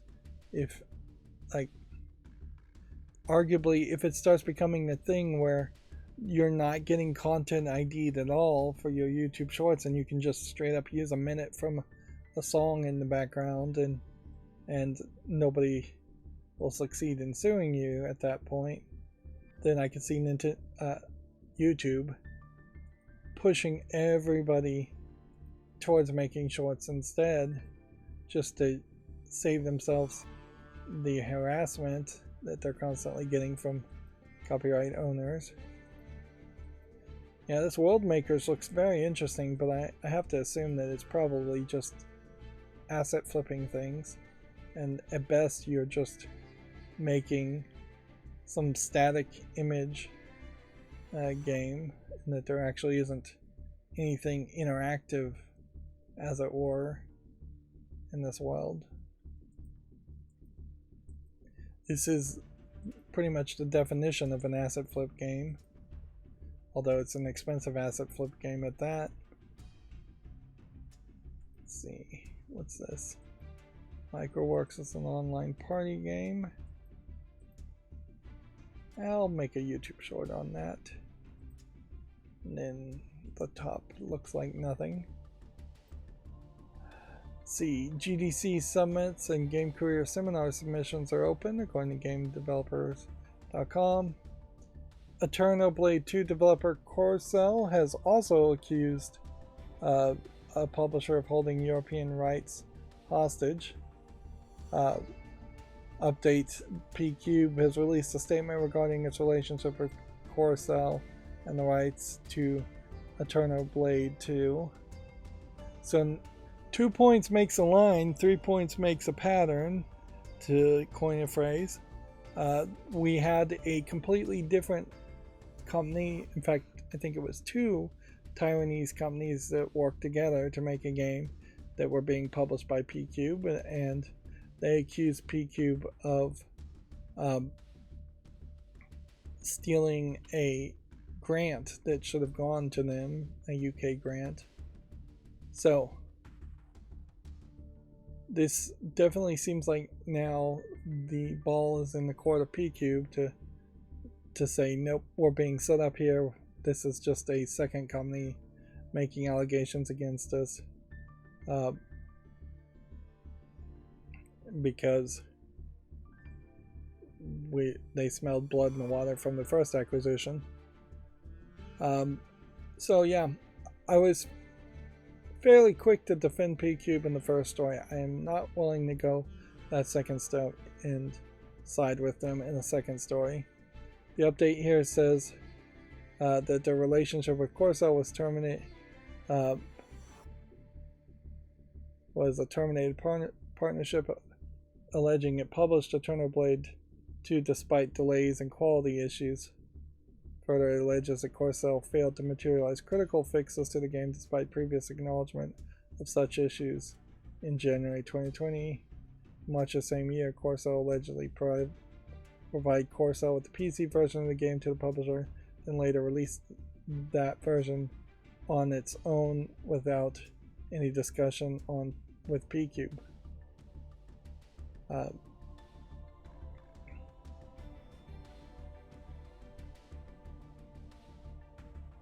Over the following 2 years, the publisher proposed and sent numerous proposals and supporting agreements to revert rights to Corcel with their request, but they were not acknowledged by Corcel. Interesting. And we've heard this complaint too, where publishers just seemingly can't get in contact with developers or vice versa. I think it's often the opposite direction. So yeah, it's not looking good right now for P-Cube as a company.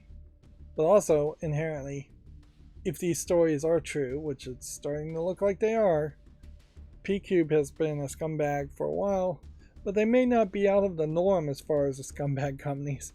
This may be standard operating procedure for game publishers out there. I wouldn't be surprised if a lot of game publishers are fairly scummy and leave developers unhappy. Developers often, I think, are unhappy because they're getting all the money up front, and then they put out a game, and then they feel like the game was successful, and they don't get any of that money back. So yeah,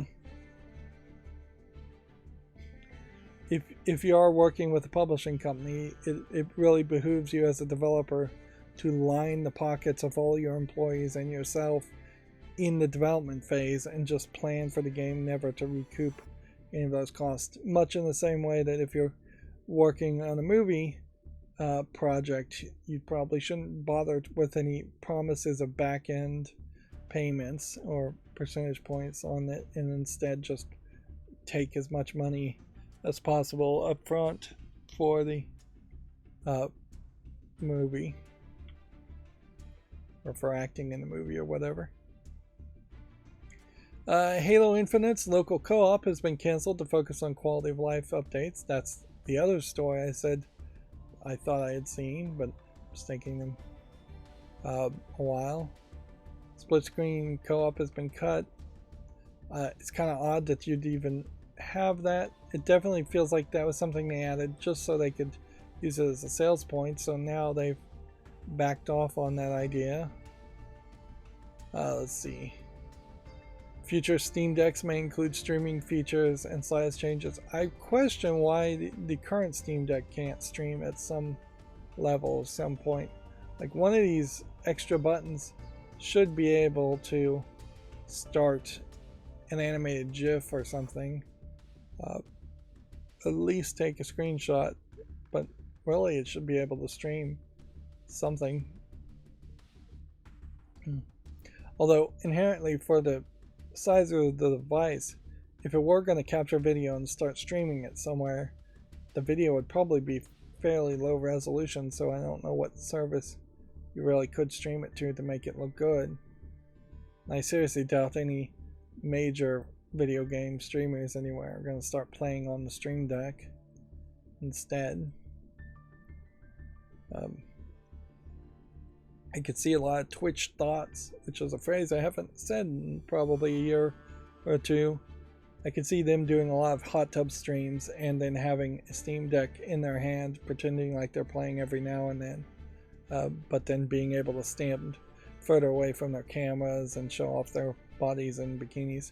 I assume the hot tub streams on Twitch are still happening. I haven't heard any news that they stopped.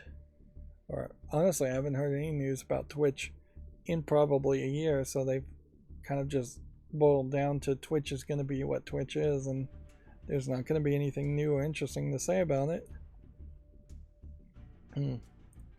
Apparently, the PlayStation VR 2 will be easier to develop ports for, according to Sony, which I guess that's a good thing. I mean, it would be crazy for them to say the opposite, that it would be harder.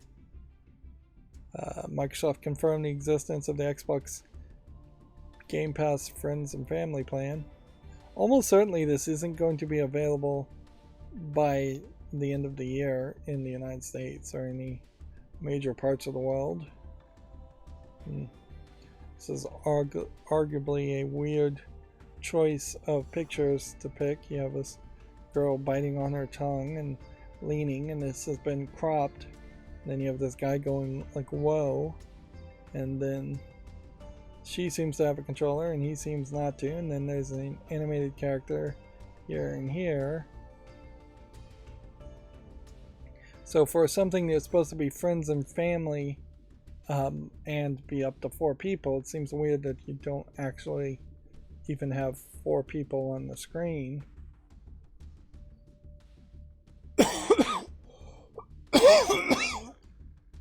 I'm getting that tickle in my throat again.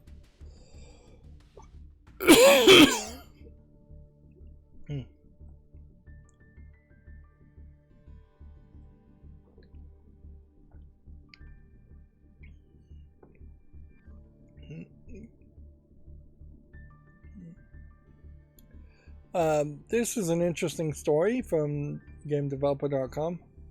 Um, Steam and Valve have been pretty apolitical, um, despite really trying to be more of a libertarian type of company. I doubt it would be very popular for them to lean into that idea or use that phrase nowadays, but apparently the Domina developer Dolphin Barn has been banned from Steam after a transphobic tirade. I wonder if that's really the reason why they've been banned from Steam, and I wonder how they know that, because Steam has been incredibly quiet about that. The developer mocked dead names and said Domina would be changing its name to regain relevance. I guess this is a fairly old game too. I guess the thing here is he put like a news update on Steam, and so this might be the first case of someone being banned for using the news updates / community discussion parts of Steam. I imagine regular people are banned from that.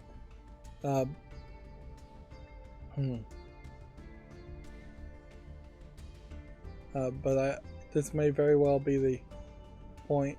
Now, this happened in August last year, so arguably this is also GameDeveloper.com making a big assumption that this is why it was banned, or this is a case where Valve took their sweet time. Reset Era, which is full of slacktivists and SJWs, are claiming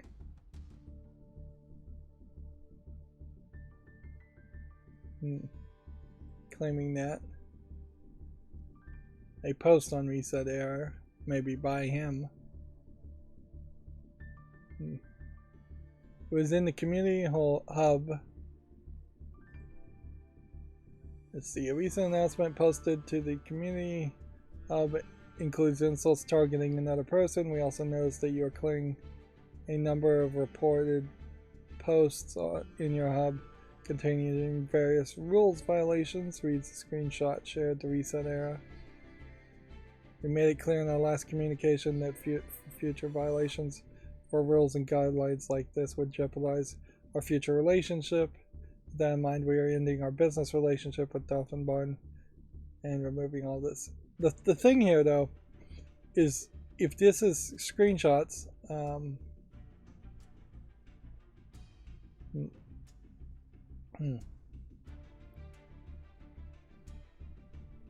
see, guess we'll just have to click on Reset Era and see if we can actually see the screenshots here.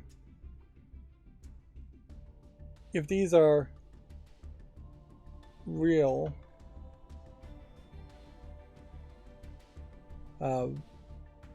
real screenshots, then this might be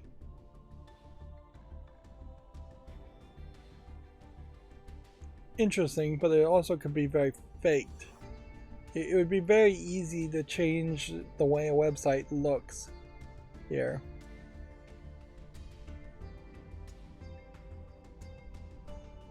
And I guess maybe the Jimquisition or whatever, Stephanie Sterling, I guess this is her new name,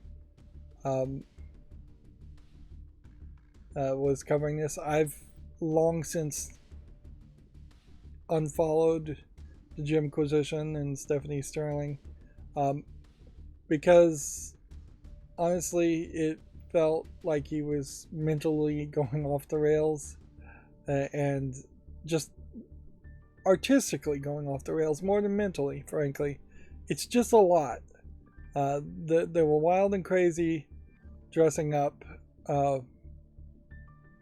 is one thing, and it works good for a show, but then also transitioning and then also going on constant rants and also actively trying to find the next big bad guy for everybody to hate makes them feel like the human equivalent to something like Kiwi Farms, or one of those hate websites that are just designed around everybody agreeing they don't like this.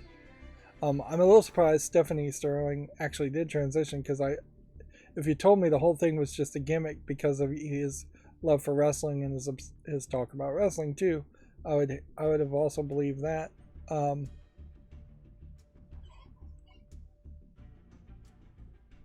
But yeah, an interesting story that's not getting reported by anybody but GameDeveloper.com, so I wouldn't be surprised if the claims here of the game being delisted has anything to do with that. It may be that the game was delisted for a completely different reason, or just to be, or it's not even delisted. So, like, who knows? It's not like that's a really relevant game or a really relevant developer to even talk about or care about. If we want to talk about delistings on Steam and Valve, then we should be still talking about all of the games from Spicy Horse, because that story and that mystery, to me, is way more interesting. That somebody could accidentally, or allegedly accidentally, they say accidentally, the publisher developer does, remove all of their games from Steam, and then try and contact customer support, and then nearly a month later still not have the games back up on Steam. That seems weird. That seems really, really weird to me. Let's see. Splitgate has received its final update as the developer of 1047 Games moves on to its next project. Let's go over here and collect all the daily quests. Apparently I got some new daily quests in the login, which means I should have done a Duel live and didn't.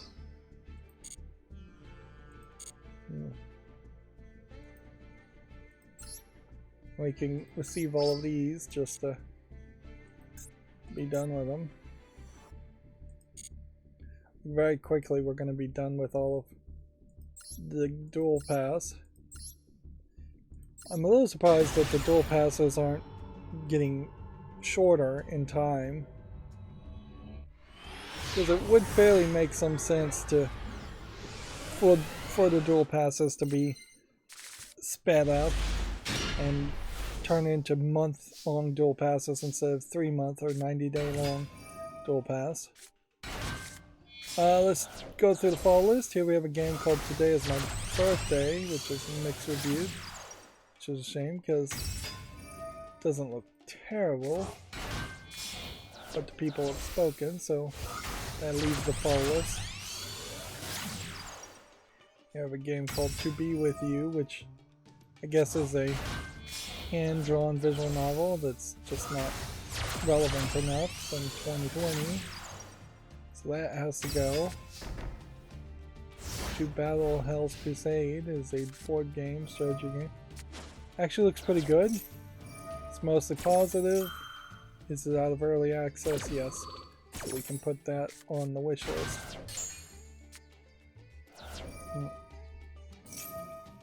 TKO is a game from a very long time ago that I don't think is ever going to be relevant, unfortunately.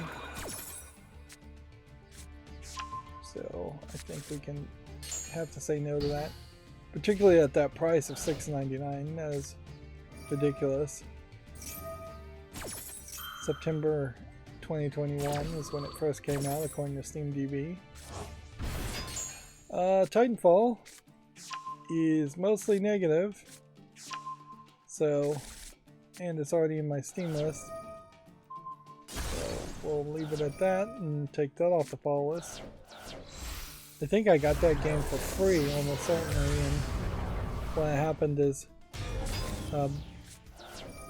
they removed multiplayer and people got really pissed about that. They have a climbing game that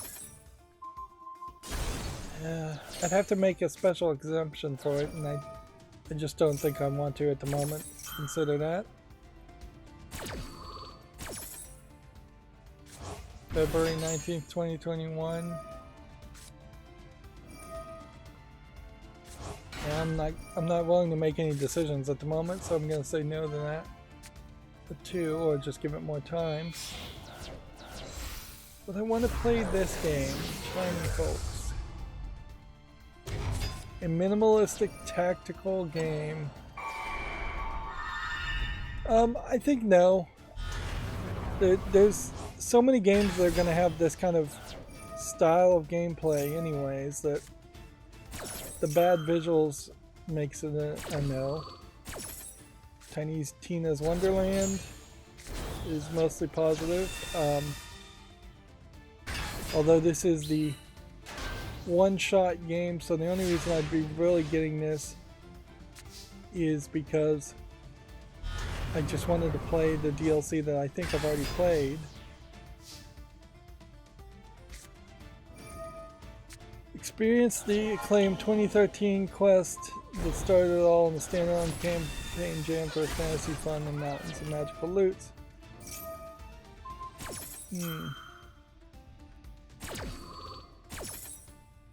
None of this looks like the DLC that I played. But it kind of has to be.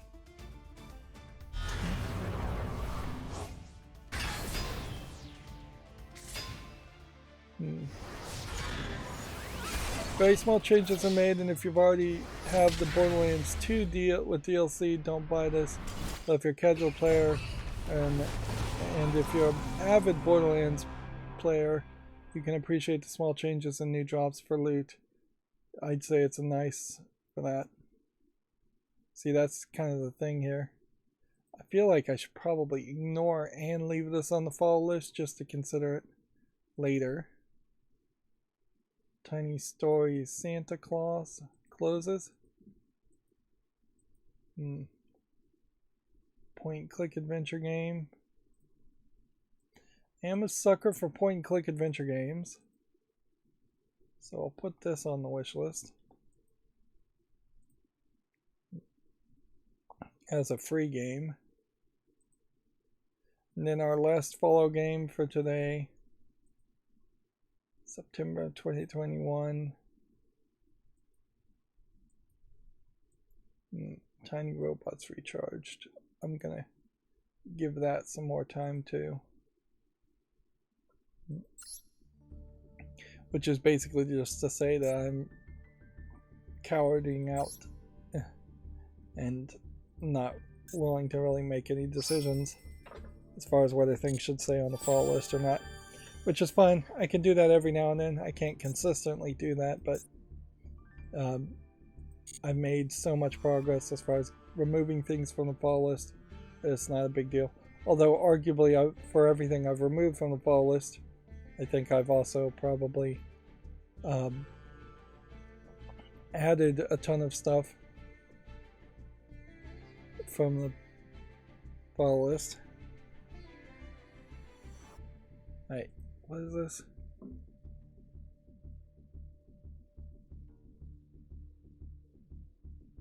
Splitgate has put out an announcement, a big old wall text. We are, in a way, bailing water while also trying to keep everyone who bought a ticket on board our ship happy while trying to turn our boat into a rocket ship. After careful consideration and much deliberation, 1047 Games has determined that in order to build a game for fans to serve and to build it in a way that isn't trying to retrofit and live operate an existing product, we are ending feature development of Splitgate. What is Splitgate? I suppose is a real question there. Yeah. Because that's the part I would really need to know, and that's the part I really don't know.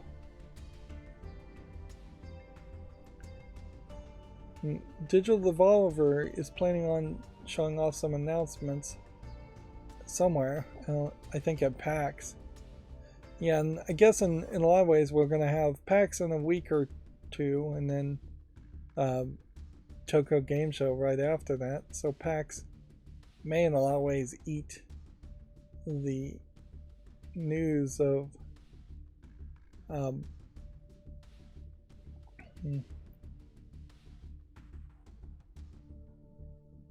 Yeah. Or we may just get a whole bunch of news, both between packs and the Tokyo Game Show. Sorry, I'm trying to scroll down my Twitter feed to see if there's any new news worth mentioning. There was something. Here's the Franz truck for Borderlands new Telltale game that they're having at PAX. So they've just put basically decorations around a food truck.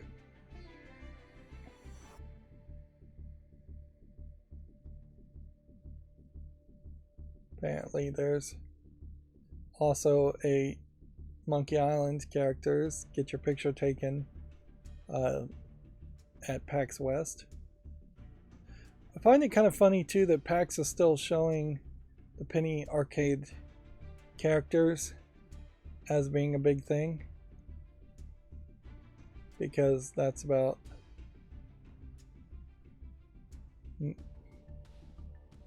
that seems like that's an odd point. And then Penny Arcade here is sticking with it, and so I guess I have to applaud this with the colorful, I assume, gay pride colors here. Colorful logo, whereas everybody else fairly quickly changed their thumbnail logo back to the default one.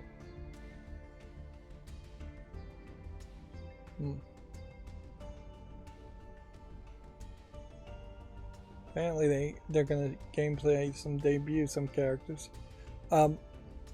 Inherently there's a problem with all of these characters being Borderlands characters. Like, they're not as scarred up as you would expect in a Borderlands character. In fact, they kind of are starting to look more like just the Telltale game characters.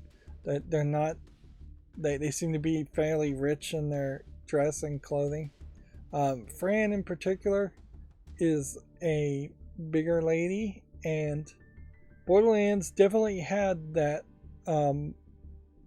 football jocks type comedy in it, where the reason that characters were big and fat and just like ridiculously fat was done for a joke and for comedy. And I just don't think, particularly in the case of Fran, that they are going for that. It definitely feels more like it's just an attempt to be inclusive and even potentially push fat acceptance. But yeah, the tattoos and the inappropriateness and the just unrealisticness of all the characters, particularly in this new Telltale games, seem to be way watered down or just non-existent. And at a certain point, what is the Borderlands series going to be if everybody looks like your average NPC and an average first-person shooter? Like, Borderlands caught people's eye in the first place because of its crazy art style, and also its crazy writing and stuff. And we kind of need the idea of dumb fun and just dumb, inappropriate, Porky style, or Revenge of the Nerds style stories, even if those stories are inappropriate in the real world and were inappropriate even when they first came out. But part of art certainly is telling something that is your story to tell, or your desire to say something potentially inappropriate. Apparently this game Black Witchcraft for PC has been delayed to September 27th. I don't know if we covered that or not.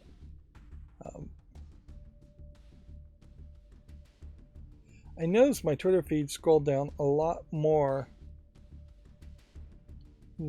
today than it really ever does before.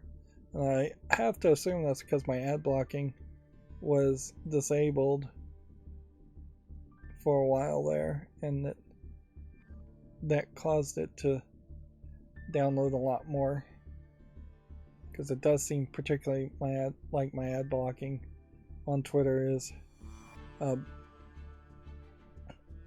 is not 100% what you would expect to happen. I feel like this picture has replaced the previous picture, because I'm looking for, there was a previous picture that just showed Fran more as a character, and so if this picture has replaced that previous picture, and I've seen the same post multiple times, I wonder if that means they have access to the edit button or the edit feature early. But yeah, here's another picture not involving Fran, and definitely this is the kind of character you'd expect to see in Borderlands, not somebody in a car, rich, no scars, nothing. If anything, that gives me the impression that wherever this story is going to take place, it's probably going to take place in a very different world than what we've seen before in the Borderlands universe, and arguably not on the border, which kind of destroys the idea of the Borderlands. The idea in the name was that this would be on the edge of society, or in the edge of civilized society, and that there would just be a lot of poverty and a lot of danger. No, they had to have changed that post. Interesting. Which arguably maybe they edited the post because it was specifically focusing on Fran, and that was probably getting some level of fat person hate. Yeah, and I wouldn't say Borderlands ever was just full on board of the idea of hating fat characters, but they definitely were using them as a joke in the same way that they were using the midgets as a joke, which they're trying to now make you forget that the midgets even existed, and they were using like Shank as a joke and Brock as a joke, and just like pretty much every character was supposed to be a stereotype and the punchline of a visual gag, not a character that you actually cared about or wanted to learn more about. And Borderlands definitely seems like they've gone away from that, particularly with Tiny Tina. Like, Tiny Tina was supposed to be a, oh, isn't she so wacky character, not somebody that eventually evolved into a major character. Alright, well, we've gone 2 hours and 47 minutes, and I think it probably even helps my channel a little bit to stream less, too. It helps me save time, at least. So this is a great point to end. Since I'm winning fairly easily, I'm getting the daily quest done, and they've made the daily quest easier, too. And there's just not a lot of news happening right now, so yeah, that's going to be it for the stream. As always, I ask you to like, share, subscribe, comment, and watch every second of my videos. If you want to friend or follow me on any social media sites, there's a whole bunch of links down below. And if you want to support me further, there's a link to Patreon, or you can friend me on Steam and give me a game off my wishlist. Thank you for watching. Have a good evening.